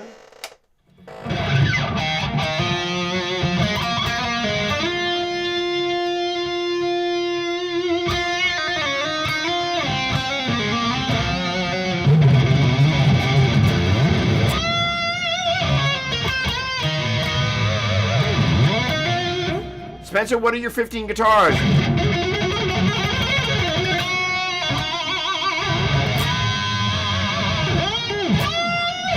You want a rectonauer.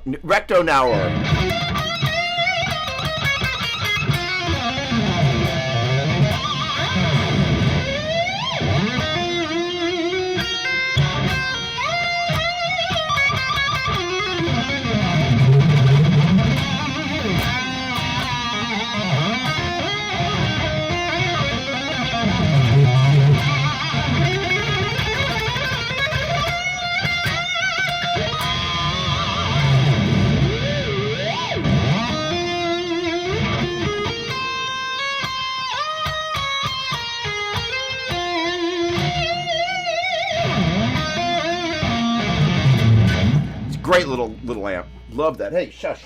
Hey, Charles, what's going on, my man? Okay, hang on a second. What are my thoughts on the new rectifier reissue? That amp does not come out yet. So as of right now, my thoughts are, well, I tell you what, let me be slightly coy because, as I mentioned earlier, first of all, Charles, great to see you, by the way.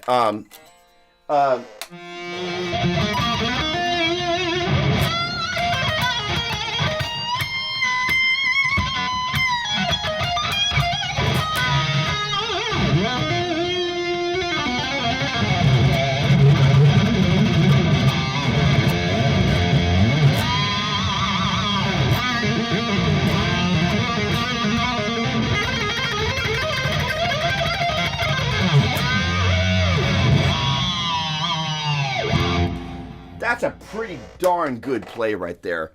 So the rectifier is a great amp. I actually used to have a Road King that was kind of the smorgasbord of every feature you could possibly wrap around a rectifier. So this was an amp. This is an original Rev G that I sought out.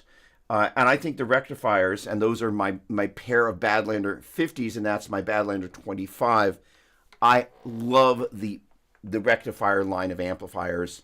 They are very special. I can say that the Mark II C Plus reissue is a phenomenal amp, and I'm absolutely positive that the 90s Dual Rectifier reissue is a phenomenal amp. And that's kind of all I've got to say about that for now. We'll just leave it there. Simply because being appropriate is appropriate. In any case, but let me put it to you this way. Next Saturday, I will probably be talking more freely about my thoughts about that amplifier. How about that? Nandini, I notice every time you... okay, there you go. So, great question. Thank you. So, a couple of things. One of the things about these old tremolos. So, Kevin, what's going on? Have we met? If we haven't, pleasure to meet you. So, I'm going to share a couple of thoughts about all of this. All right, let's see here. Let me do a little bit of this, and let me do a little bit of this, and let me do a little bit of this.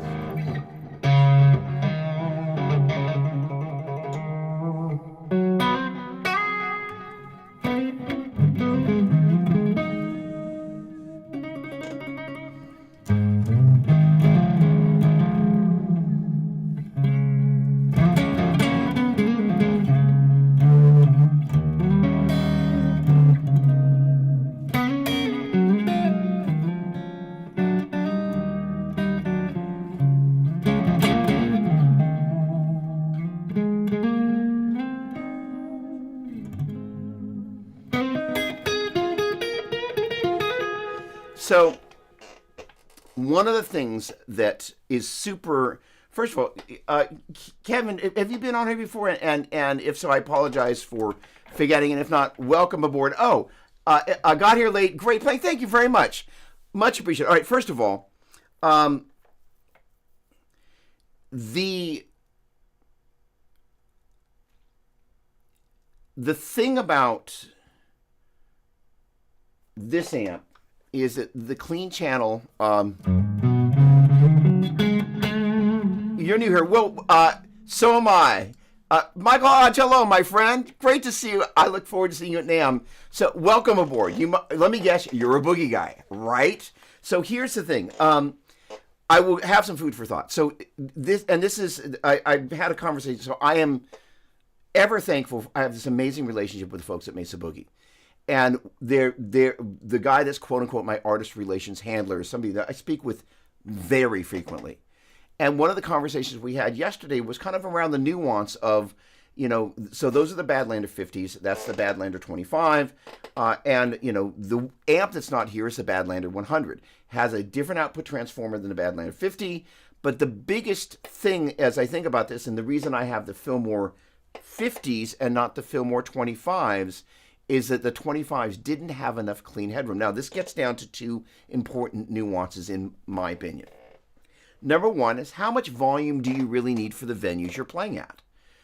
And number two, how much clean headroom do you actually need? So first of all, I'm going to say that one of the best deals I see over and over and over and over again on Craigslist are these 50-watt single rectifiers. They are really affordable. And I should know this, but I don't know the answer, and somebody on here will know. Charles, I bet you know this. I take it the single rectifier only has silicone diodes. Is that correct? If that's the case, then that's an amp, especially if you're looking kind of in the used market, because again, that's the only 50 watts kind of classic rectifier that's out there right now. So that's a phenomenal deal. However, the clean channel on this version doesn't get so clean. All right, thank you very much, Brad. Thank you. Hello. So the deal is that if clean is your thing, and obviously you can get to a kind of. So that is, say, I've got the gain relatively low and I've got the master relatively high. Oh, sorry, Nandy, I'm going to come back to your tuning question. I'm so sorry. Give me half a second here. So that clean headroom, if a clean sound or cleaning up for parts is important and being able to match those levels, that's one of the big deficiencies of this particular amplifier. And this is the 100-watt dual rectifier, solo, whatever. But when you go down to the 50-watt version, you have even less headroom to work with. However, if clean is not what you're going to use this with, I don't know, maybe like Westmoreland, you can use it with a JC120, then it's a phenomenal deal on those amplifiers. They don't have as good a resale value, but you can pick them up on the cheap and they flip and sound great.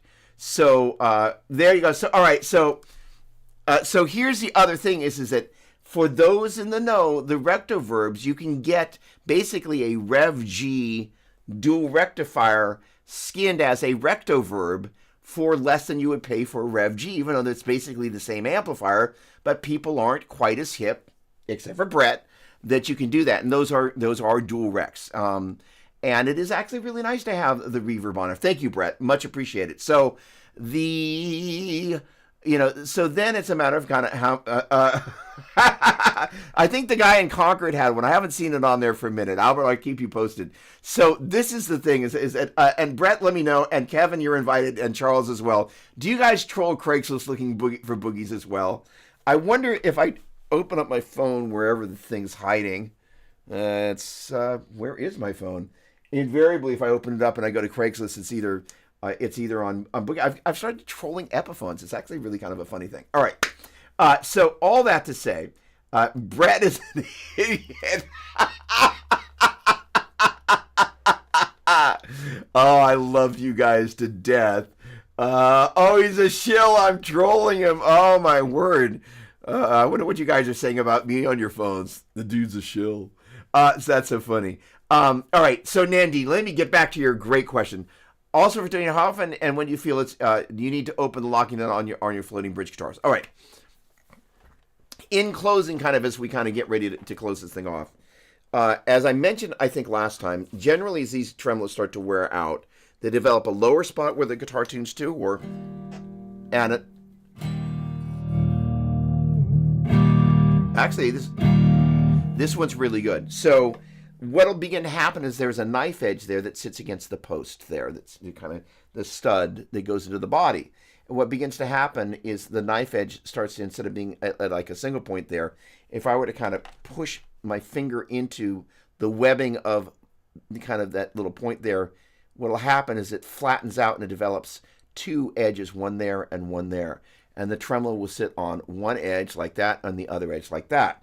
So after years of playing tremolos, I always will depress the bar before I go to tune.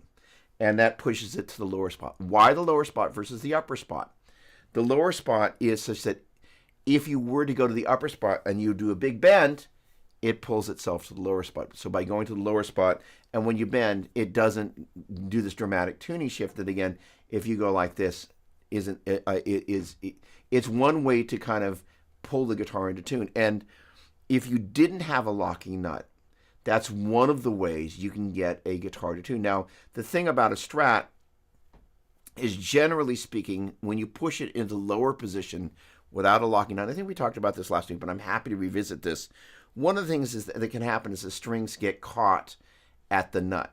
So a great hack with a Strat with a stock tremolo is to use that pulling up motion with the bridge, and it kind of frees the string that kind of gets, if you depress the bar, gets stuck on the other side of the nut as you bring the bar back up there.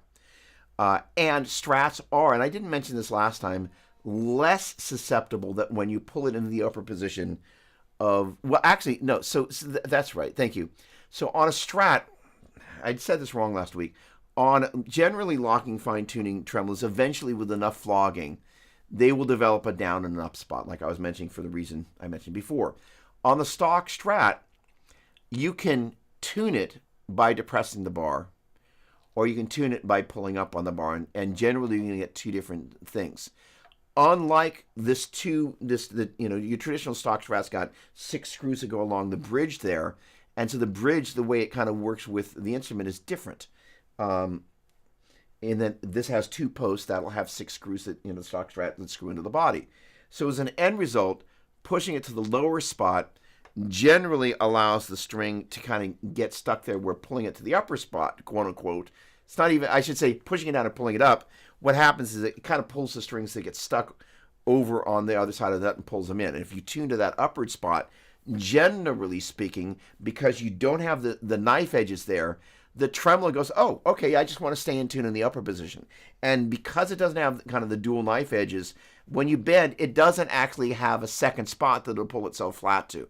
So generally speaking, in years past, I've kept all my Strats at the upper position. That generally allowed you to kind of use the bar pretty hard, and then you kind of would give it a little yank at the end there.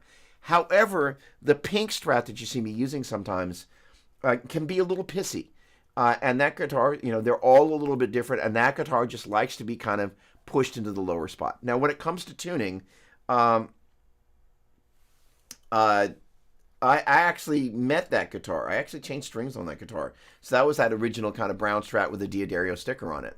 And yeah, so literally kind of in the middle of the night, he just kind of went in there underneath where the backside, and basically this whole little bit recessed trem thing here was really kind of an outgrowth of what Steve did, where he kind of created these little channels for where the shaft for the fine tuners went. Pretty crafty guy. So the deal is, in terms of the locking nut, and we talked a little bit about this the last time, I started using Floyd's before they had fine tuners. And the art of that was knowing when you clamp the nut down, how much the string would go sharp. Because they always go sharp, and the G string usually goes extra sharp. So you would tune a little bit extra flat and clamp it. So first of all, Nandini, or anybody using these floating tremolos, and clamping dealies, note how much the tremolo goes sharp or that I should say the string goes sharp when you clamp it. Every so often you get a string that likes to go flat, but for the most part what happens is the as you kind of clamp that,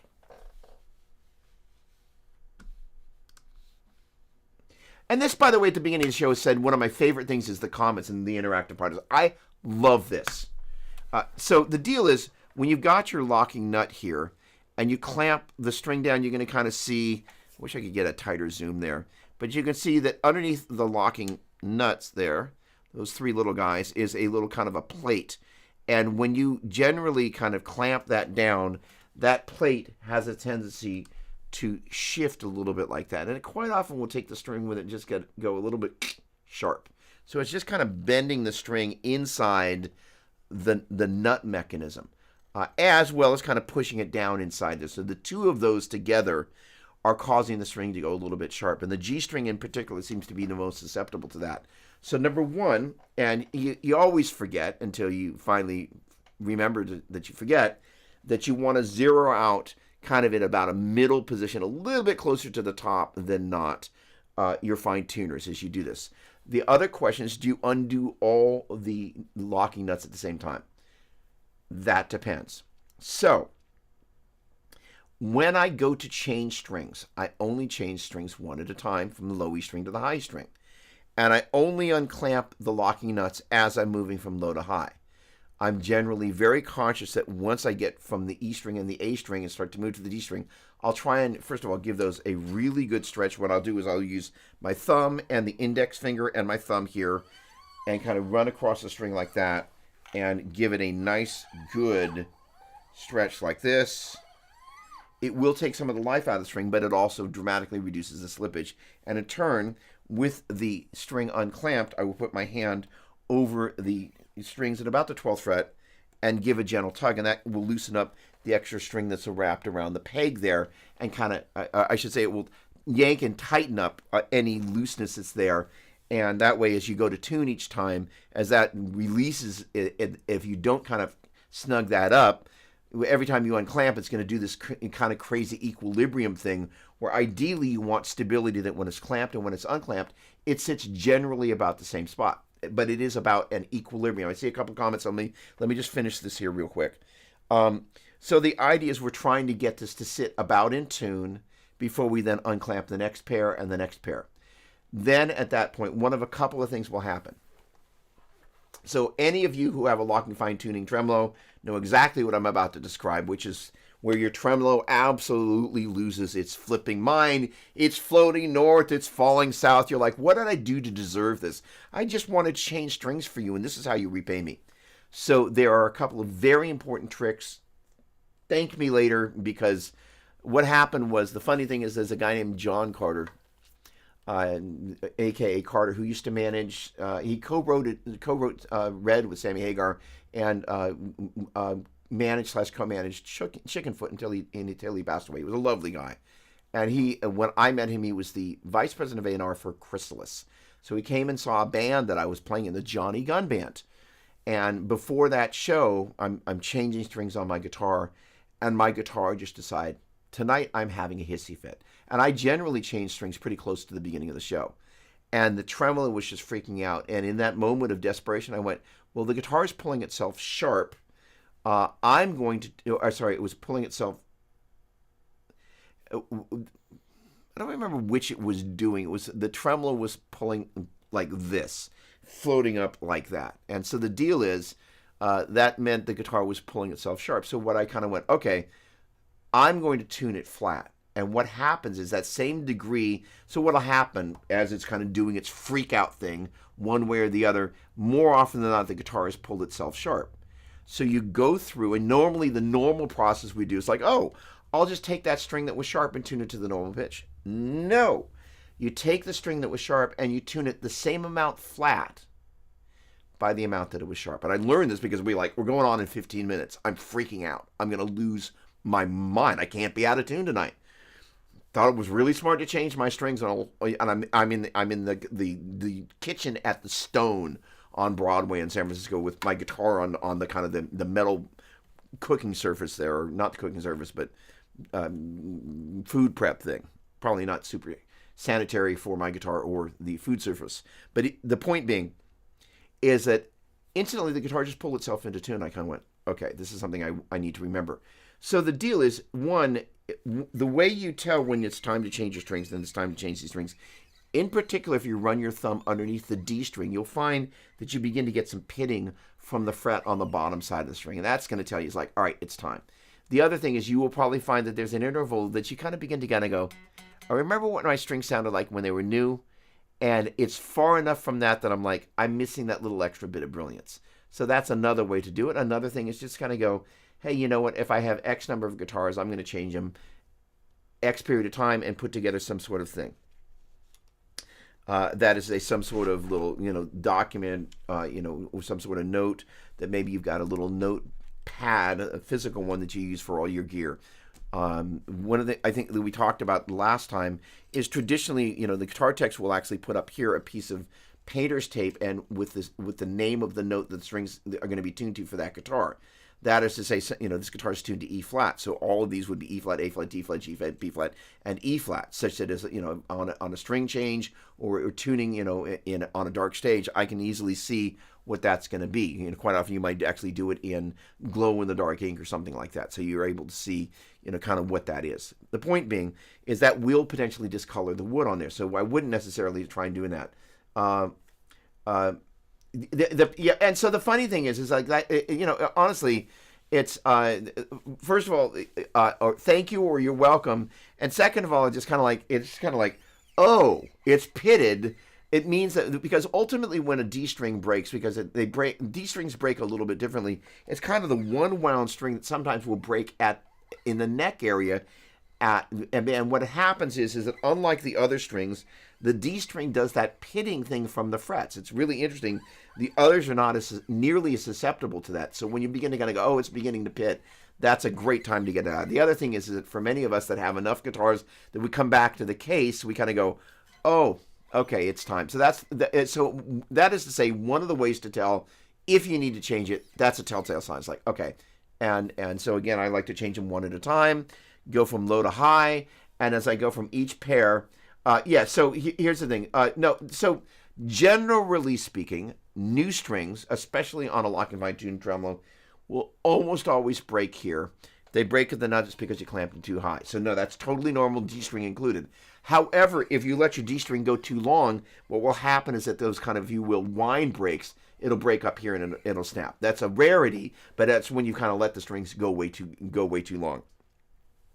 So Nandini, the deal is that I kind of, as I move from string to string, I make a point of letting the guitar establish an equilibrium. So in theory, when I get back to the low E string, it's pretty close. So then I just kind of fine tune, not from the fine tuners, but with the actual tuners, and let the guitar kind of sit there. And sometimes I'll let the guitar sit and kind of develop that balance before I clamp it down, just such that the disparity between where the guitar is when it's clamped and unclamped, because I'm sure, you've probably had this happen when you unclamp it, you can almost feel the string rush in one direction or another.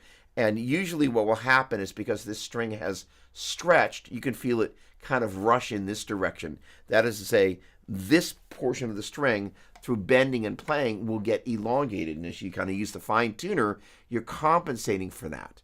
Then when you unclamp this, you can literally feel kind of that extra bit of string kind of rush to the headstock. And in so doing, you're going to find that your string will probably go a little flat, which is fine. And depending on the instrument, sometimes it'll go sharp. And so that in combination with, does it go sharp when I clamp it, is kind of like this little dance. You go left, you go right, you kind of go forward, you go back. You develop that sense for equilibrium. But ultimately, it's about the springs in the back and the tension on the strings in the front of just trying to do it, which is why getting one string at a time in each tremolo, tuning, clamping pair, in my opinion, go from low to high. That's the best way to get there. And the other thing that I do, and I learned this from Steve Vai, is I wind the string backwards around the nut and bring this through here. Steve actually did it all the way down to the nut, but I've always been a little sensitive about the fact that there are some times that breakage can occur right where that wrap is, especially on your treble strings.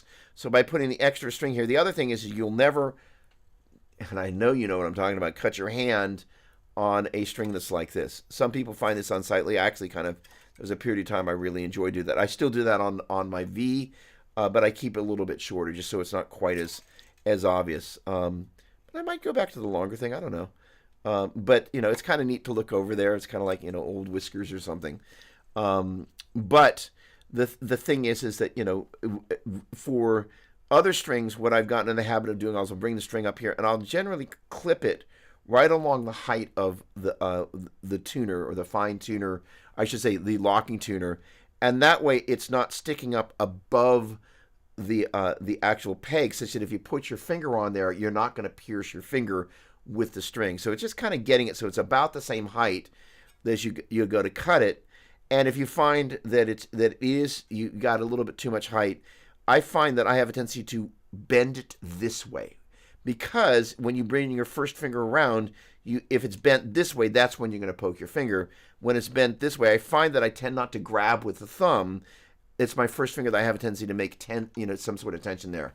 Hang on, what's Chris got? When I usually put new strings to tune them, put a string winder or a tube of chapstick under the strings, let it sit there for a few hours, and remove the winder and tune. Worked great for me. So first of all, somebody mentioned a string stretcher. Spencer, that was you last week, right? And so the thing is there are, so Chris, it depends on the guitar, and I'm not chastising, so let me be clear, because we're buds, but there are times, that's great. So there are times, no, Nandini, with pleasure. So there are times, one of the things, so this deals with the lock and fine tuning tremolos specifically. When you change the strings, the first thing you want to do is get it back to tension as quickly as possible, so it establishes that equilibrium. So noting the guitars that I'm used to seeing you play, Chris, aren't locking fine tuning all the time. Oh, Tony Lucchese, how'd I miss you, buddy? Hey, 3mm will travel. Happy New Year, my friend. Look at that photo. I love that. 3mm will travel. There you go. One at a time, so you don't want to pull the neck. So you don't want to pull the neck to be removed. You don't want that to pull on the neck to be removed. So, so as I think I mentioned last week, I went over to Joe Satriani's old place, like old place. Maybe I would say in the 80s. And I got there, and he had his tremolo completely disassembled. And I'm like, because at this point I was playing Floyd. I was like, what are you doing? He said, I'm cleaning my Floyd. And you got to understand one thing about Joe is he is meticulous. Not anal retentive, meticulous. If you listen to his music, all the nuance, everything, lots of detail, very organized. He's an organized musician. So if I were to make the analogy, it's a funny thing, my wife and I, we watch these crime shows, and there's organized murderers and disorganized murderers. Sorry, it's true. But if you think about organized guitar players and disorganized, Slash kind of has this kind of walk out, make it rock, and there's a disorganized sense that's the magic of what makes Slash great. Where Joe, part of the magic of what makes Joe great is that there's a methodical nature to what he's doing. He's very intentional about what he does. Both of which have their own magic, right?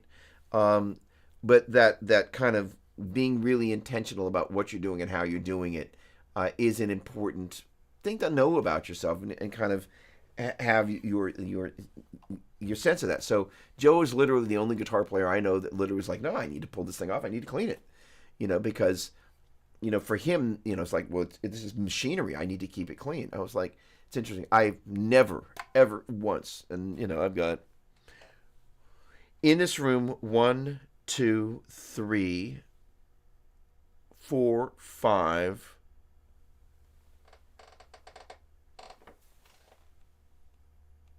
5 guitars with locking fine tuning tremolos, and there are more. I never once, unless I need to do some sort of other type of maintenance on the guitar, have taken all the strings off and taken the tremolo off. Just on a locking fine tuning tremolo. Just never do it because I don't want to mess with the equilibrium. That's me, but the idea is once you kind of get that balance between there, which is why the chapstick thing, first of all, I think it sounds like a great idea. on another guitar, just letting that. So I want to talk about one other thing. So this guitar. Well, I guess we're going to stay here a little bit longer. I think. Hang on. Let me see what it. I took a couple of weeks off, and I don't remember if it's an 11 or an 11:30. It's my first lesson. So let me just double check here. 11:30. All right, we got a minute more. For you guys, absolutely. So the deal is, this guitar has been my main practice instrument, and one of the things that I've discovered about that it's a funny thing.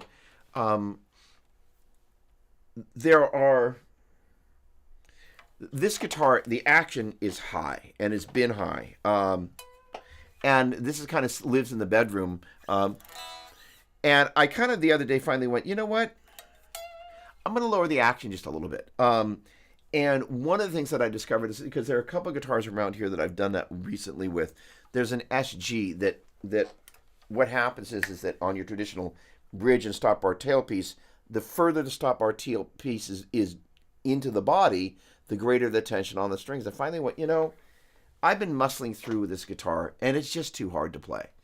And not only that, finding the point where the guitar, not because part of the things is a high string tension. What guitar? I was playing the Dave Mustaine guitar, and it is part of when you go to plug into an amp.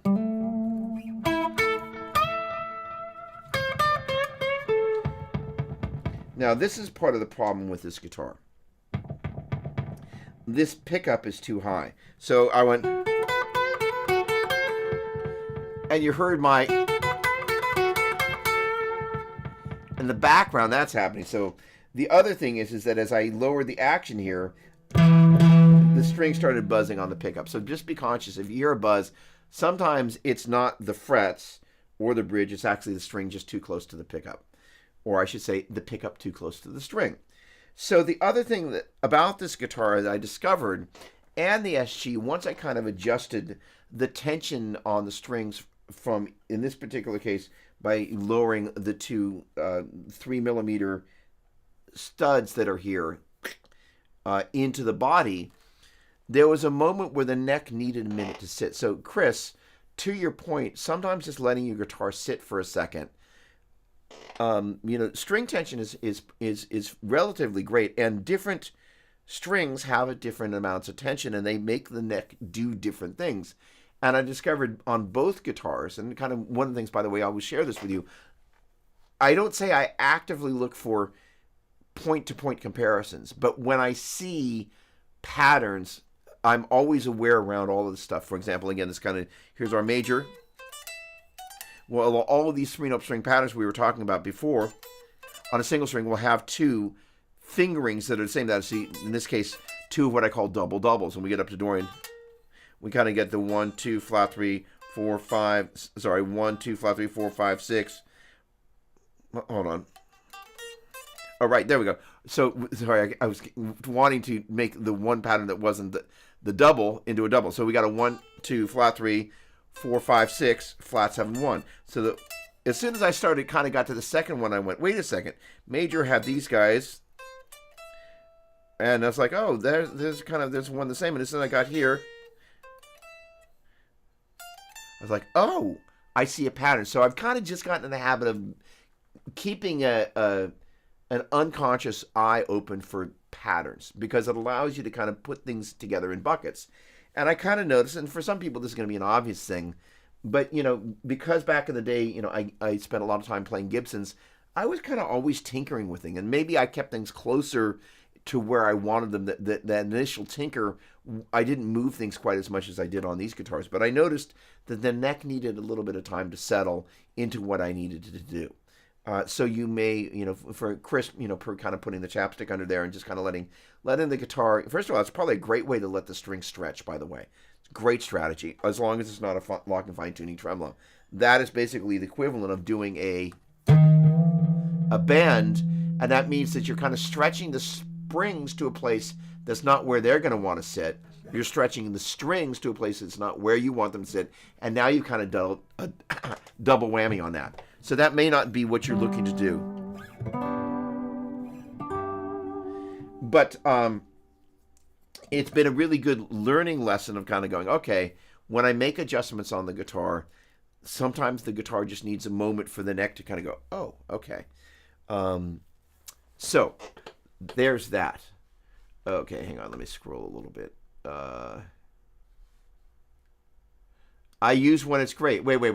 Chapstick or photo? Hold on. Wait. I missed something. Uh,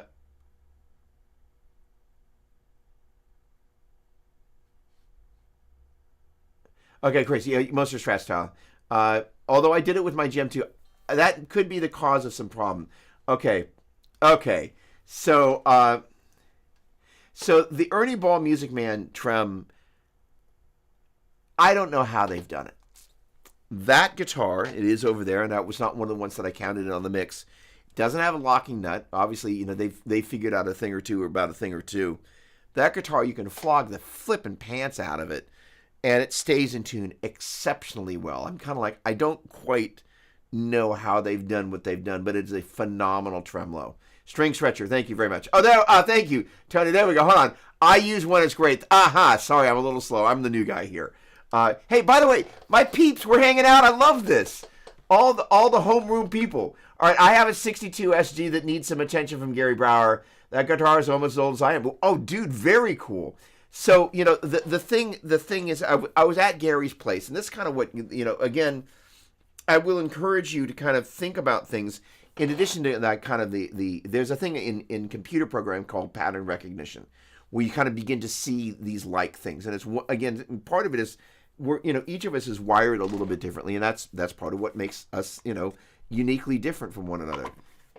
But at the same time, there are a number of things that we share in common with our guitar experience. So, the funny thing is, there's that PRS that was floating around here. Paul Reed Smith is a very, very, I've had a chance to sit down. Actually, he sat next to me at a table. At the guy that is the publisher of Worship Musician Magazine that I'm going to be doing the pre-NAMM hang with. By the way, again, at NAMM, hang on, let's get over here. If you happen to be down there, please come. I switched. That wasn't what I wanted to do. Oh, where? Oh, well, okay. Hang on. Let's do this. Let's launch you into... Oh, no, he sent it via email. That's where it is. There's this here. Sorry, guys.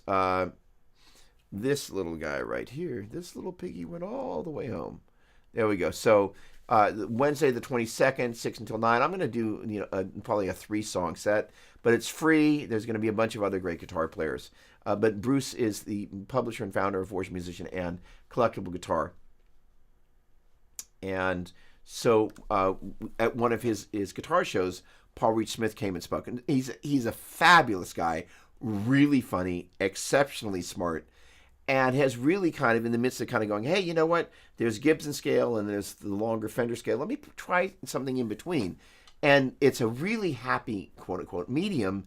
But the other thing that he's done is he's kind of looked at tuning pegs. He's looked at tuning pegs, pickups, and tremolos. And to the point of the tremolos, he also, and it's wherever that pink guitar is, it's a it's a sub $1,000 guitar, and it's a funny thing is I'm getting excited.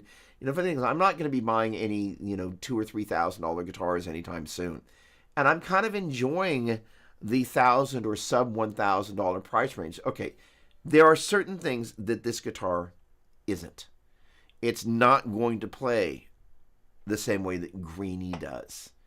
But I get a lot of enjoyment out of it, and there's a lot of really kind of neat. And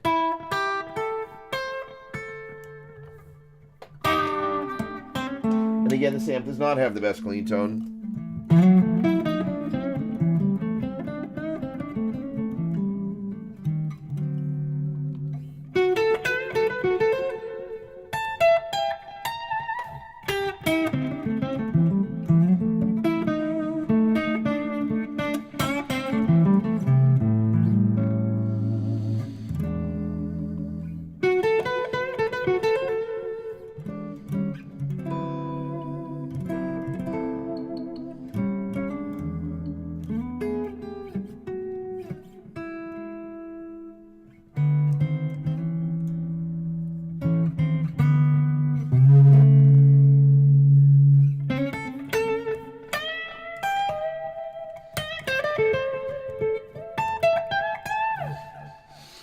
it's not a $3,000 guitar, and I'm kind of getting really okay with these, and I'm really finding I'm really enjoying playing some instruments that aren't crazy expensive. It's just kind of going, oh, you know what? This is kind of cool, and I enjoy personally meeting a guitar where it's at, kind of going, tell me who you are. What is your story? What are you going to pull out of me? And it's kind of one of the funnest thing about these things. So that little PRS guitar. First of all, I saw it on Craigslist. I traded a little bit of something I had lying around that wasn't getting used, and it has a beautiful top, but the tremolo really, really stays in tune. I'm like, Paul. So all that to say, he's a really smart guy. He's really funny, and he's madly passionate about it. I'm super stoked. One of the things, sorry, Chris, you asked about this. First of all, there are a couple of things I can't talk about that are happening. Some product releases that I actually don't know what it is, but one, I can't even mention the brand, but as you imagine, all sorts of new stuff is happening. There is a Fender event that I was fortunate enough to get invited to, and there's just all sorts of really neat things that happen that you get a chance to be part of. But PRS is having its 40th anniversary party, and flipping John Mayer is playing. I'm just like, if John Mayer is going to be there, what do I have to do? And a bunch of the great PRS players. So it's going to be really neat to kind of be part of, the attendance in celebrating 40 years of PRS. I actually, many years ago when I was but a wee lad, Carlos Santana, I saw one of, if not the first show he ever played a PRS live. Came out and I immediately went like, wow, look at that guitar. And it was just, it's this beautiful kind of lemon bursty kind of thing, flame top, had a little three-way mini toggle. And at that point, Carlos was playing the SG-2000, and he was also playing what was probably a 50s burst. And, that's right, Tom Coster was still in the band. And, it was just a great show, and it was really neat to see that guitar come out for the first time. You kind of went, whoa, because so many people make guitars that you just kind of go, it just kind of looks like another rebaked Strat or Tele or Les Paul, where Paul although he borrowed things from those folks, he's kind of done his own thing where design-wise you can go, that's a PRS, as opposed to like, that's a such and such company, I think that's a so-and-so. And, if I had a gripe, I guess that would be it. Oh, Mike Rand, never too late with you, my friend. Hello. So the PRS just has kind of their stock kind of, multi-spring thing. But again, the neat thing about having had a chance to tour the PRS factory, you get a chance to see that a lot of stuff they machine from the ground up. They just don't just buy parts. They figure out how to do it. They may have the machine by, somebody on the overseas on the SE line. But the point being is they know exactly what they're doing. And they do a great job. Oh, my word. That was a long time ago. You're awesome, my friend. Okay. Priceless. You guys are the best. Oh, thank you, Mike. The funny thing is I was saying, unfortunately, the one thing that this particular amp doesn't do is a super pristine clean. But, there we go. All right, how does a Les Paul compare to a Flying V? I've never played one. I love that. I absolutely loved it. So as a kid, my first guitar was a Jaguar. It was a kind of a terrible guitar because it wasn't set up properly. And as I've mentioned here before, what I did, in desperation was I put the wrapper for a guitar string. I used that to elevate the saddles because I didn't know how to elevate the saddles with an Allen wrench, or I didn't know that you could do that, or with a little set screw, or whatever. Now, that would have been a little baby Allen wrench. And so, and needless to say, that just absolutely killed the sustain. It was just really not an instrument. Great. I got rid of that. I got an L6 L6S Deluxe, I think was the model. Not a great guitar. It had these Bill Lawrence pickup. Bill Lawrence makes great pickups, but it was these encapsulated black pickups. And there was nothing great about the guitar. I really wanted an SG, and we had a really bad experience. I'll just say it, at Guitar Center. My dad and I went there, and with the sales guy agreed on a price, and then he did this deal. He went back into the back room, probably snorted a line, smoked a joint, had a hit out of the bong, and came back and said, oh, my manager says we can't do that deal. And my dad blew a fuse, and we left. And then we went across town to Don Weir's Music City. By the way, Albert, you were talking about Don Weir. 673. I think it's 673-8989. I remember these Guitar Center ones 441-4020. I remember these. I think Leo's was 6520565, and everything back in those days was 415. So it's crazy the things that I remember and the things that I forget. All that to say is that I ended up getting a Gibson. And so I kind of grew up on Gibson-style guitars. That guitar was replaced with a standard that actually looked a lot like this. But I desperately wanted a 1971 Les Paul custom like Al Di Meola played. And the customs, obviously mahogany board, no maple cap. And the 71, not all of them, but many of them had white pickup rings. So that was kind of one of the telltale signs. That guitar now belongs to one of the guys in Mumford & Sons. I kind of regret letting go of that guitar, but I started playing Stratoid guitars and kind of went down this highway. To answer your question, they're very different instruments. The interesting thing is that, I'm going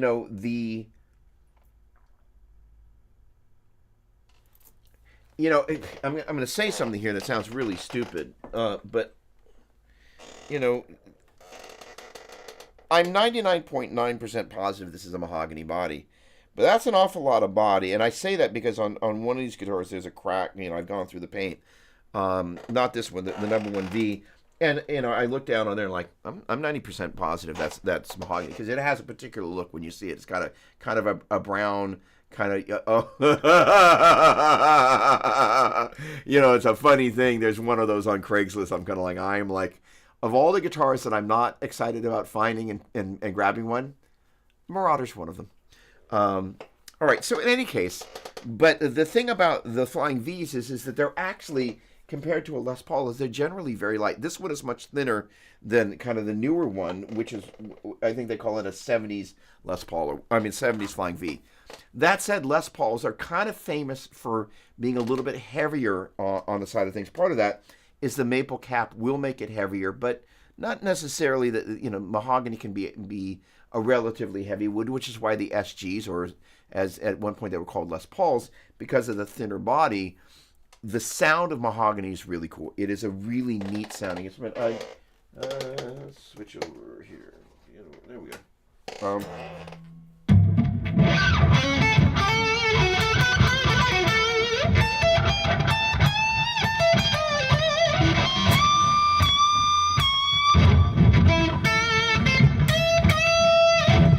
So the biggest difference, and this is kind of what I did with the number 1V and what I'm going to do with the number 2V, is one of the neat things about the way that your Les Paul is set up is that that's your volume and tone for your bridge position and your volume tone for the neck position. It's one of the things that's just, that for whatever reason, whoever worked on the Flying V's and whoever worked on the Les Paul seemed like that might have been just different teams, even though it was a smaller company then. But there's a certain amount with the little triangular knobs. I mentioned this last week. This is your master tone control. This is your neck pickup volume control. This is your bridge pickup volume control. And it just confuses the daylights out of me every time I pick one of those up with the stock configuration. So with the number 1V, we went with the straight, this is the bridge and middle position volume. Then that tone control only works on the neck pickup, and then these are for the bridge pickup. So it's really kind of like playing a Les Paul. However, the sound of the Les Paul, one of the things that I've noticed is, generally speaking, to make the neck pickup sound right. And there's a particular...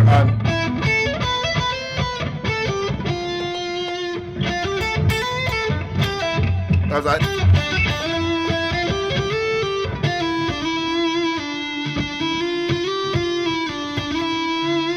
There we go. I've got a little bit more top end, a little bit more gain. Hang on. There we go.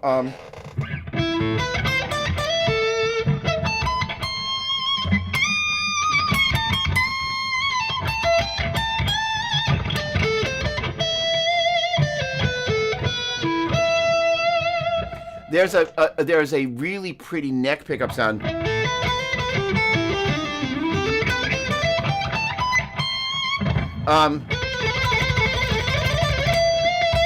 That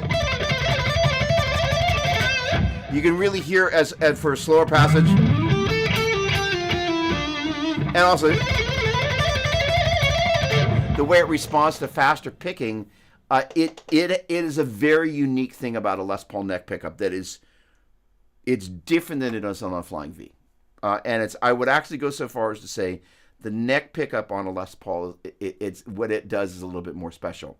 The thing about the bridge position that I find is generally to get the neck pickup set right, I'm finding increasingly I have to back off on the tone control of the bridge pickup, and it's kind of been one of those things. Is either my playing has changed or something has changed over the years, but it never was that way. But now with pretty much all my Les Pauls, I'm kind of like I just find myself backing off on the bridge tone control, maybe 15% of the way, 10 to 15%, and it just takes a little tiny bit of the top.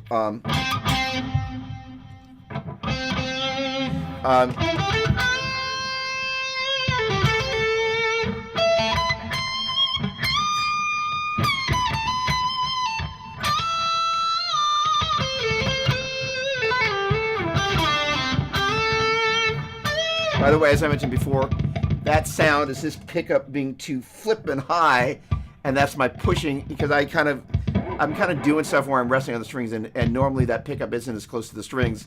So that sound, that's what you're hearing there.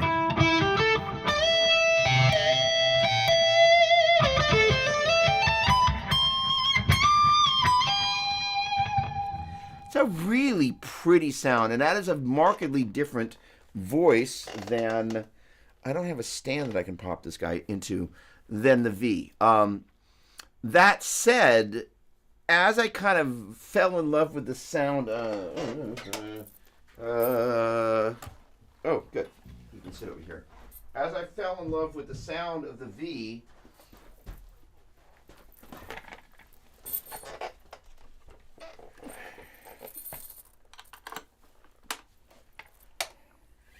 Bridge pickup, neck pickup.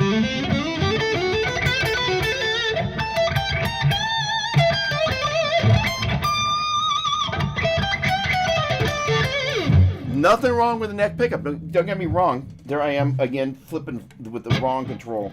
Just drives me nuts.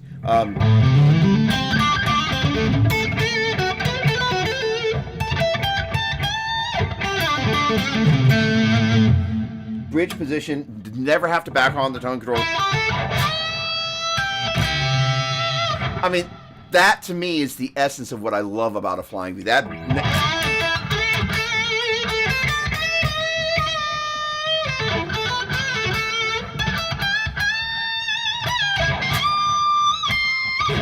It's just a great sound, and I don't have to back off on the tone control. And the middle position is really sweet, both all the way up. And generally speaking, I do not like the sound of both volume controls up on a Les Paul in the middle position. I will almost always back off on the neck pickup a little bit. And I learned this from Gilby Clark. That is to say, you can have the sound of the bridge position. Then the middle position. Yeah, you can't do it on this particular... the V doesn't let you do it. I'll get it close there. What I'm doing is I'm in the middle position with both pickups, but I'm backing off the neck pickup versus. So it's really subtle.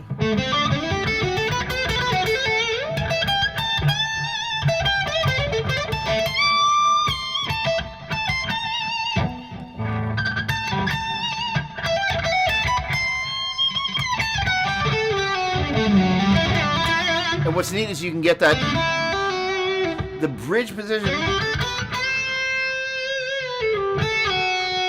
It's a really pretty sound. And then just making that a little bit fatter. Because every so often you want to get a little fatter. It's just really, it's pretty darn special. No, I'm saying I actually far dramatically prefer a Flying V. Which kind of was one of the things that happened as I was sitting. I don't know. Yeah, you were here. I had the kind of the bedroom because I could put it without a stand and stick it in the corner there between the wall and the dresser. And I kind of went, I'm falling in love with the sound acoustically. There's something about the shape of the body that, first of all, super comfortable place sitting down. And I love the sound of the instrument acoustically. But also plugged in, I'm like, what it does, the balance between the bridge and the neck pickup is better. And it's like, it has all the things that I love about the Les Paul. I do think the neck position of the Les Paul is probably the one place where maybe there's a butteriness that it has. However, it's not like you're lacking a great sounding neck position here. However, it's probably the thing about a Les Paul that, in my opinion, makes it the most special. Until you end up in the bridge position, but then you have to back off the tone control for me to kind of get it to where I want it to be. Okay, hang on a second. There we go. I love that. Awesome. Ditto. You gotta love that in between position. Reminds me of Jimmy Page. Awesome, right? So the neat thing is, and this by the way is all right. We got to do this, and then I do have to prep for my lesson here. So as long as we're going to go there, we're going to talk about this middle position here, because this is one of the things. I ended up losing my mind and buying this guitar, and I'm actually really glad that I did. Didn't break, but it fell. That wasn't a guitar, by the way. That was a mug. But I did get knocked with a guitar body. There we go. So this is the Greenie guitar. And the funny thing is that I actually am not a fan, I'm just going to say it, of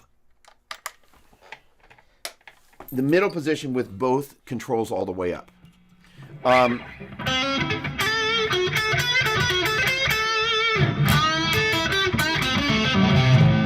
However, because there's a phase issue that happens because it's how it's wired. But when you back off the volume control for the neck just a little bit, that little scoopy thing that's here. Oh, I'm interrupting you.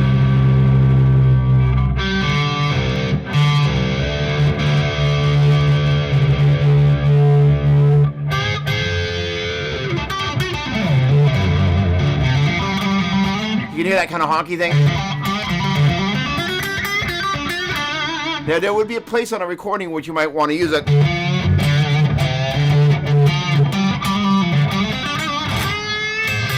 But that thing, not my vibe at all. And Gary Brower taught me you go like this.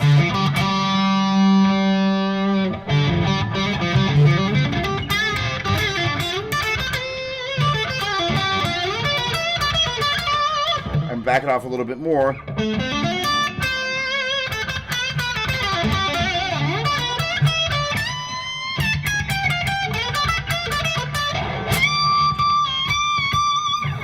And that is just magic. So there, the neckmost coil is flipped with the bridgemost coil in the neck position. So when you're putting the two together, they're out of phase. So you get phase cancellation. But then when you back off the volume control of one or the other pickups,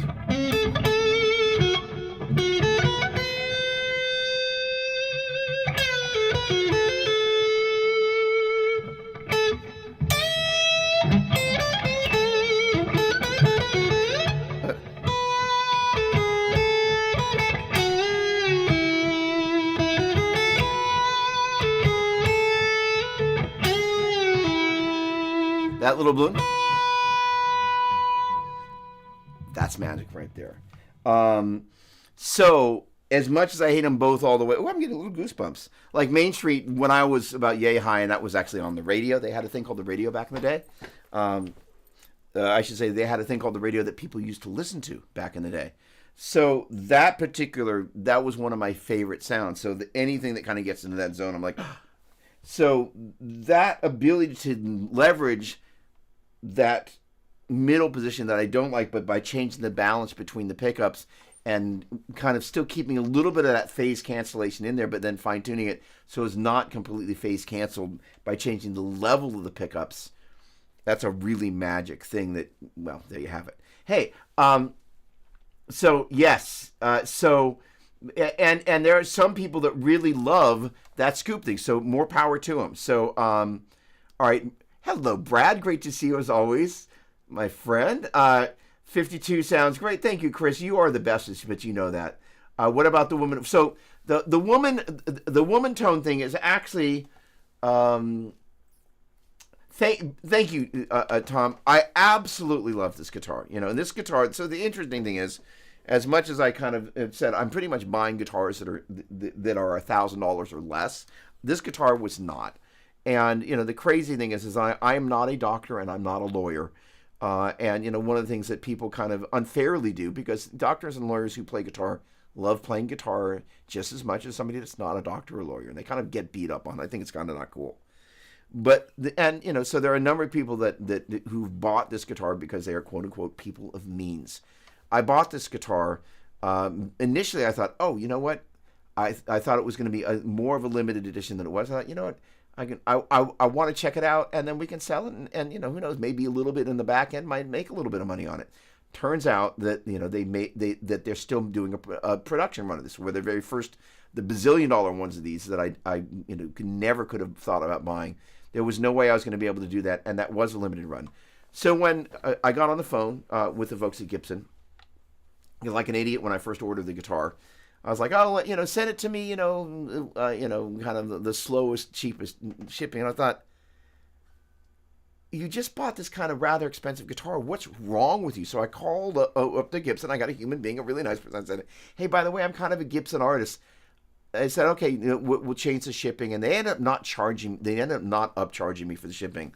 But I am 99% positive that one of the things that they did do is they went upstairs and they kind of go in, let's find the best one of these that we can find. It's because they all, different guitars are better. And I pulled this guitar out of the case, and I called Melissa. I was like, Houston, we have a problem. Because I was like, oh my word, this is a great guitar.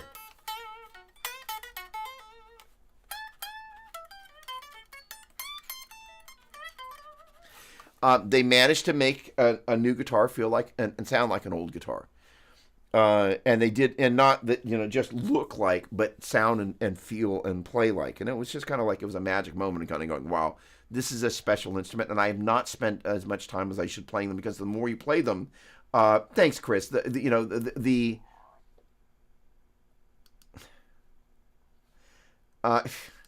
Very kind. You guys are absolutely lovely. Much appreciated. My heart is warmed over many times. Every time we do this. So, okay. Hey, I've got a guitar lesson that starts in 4 minutes. It sounds like a 50s Les Paul, and the thing is that it's an important instrument. I got to put the right tuners, color tuners. I did put locking tuners on here, because if it's a Gibson, that's the first thing I'm doing to correct the G string wanting to slip on a Les Paul in particular. It's not so much on the Flying V's.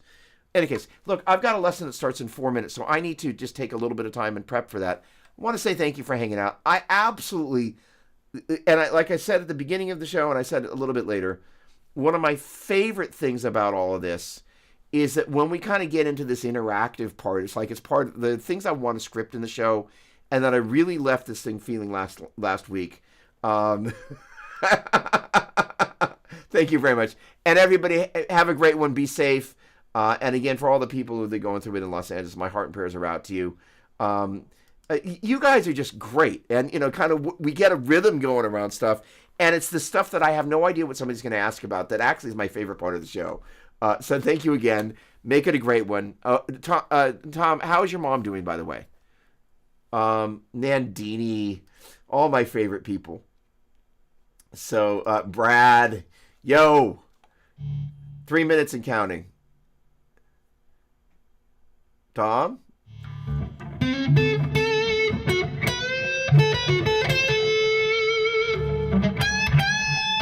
My mom is better. Dad is fighting prostate cancer but not doing well now. I'm so sorry. What's your dad's name?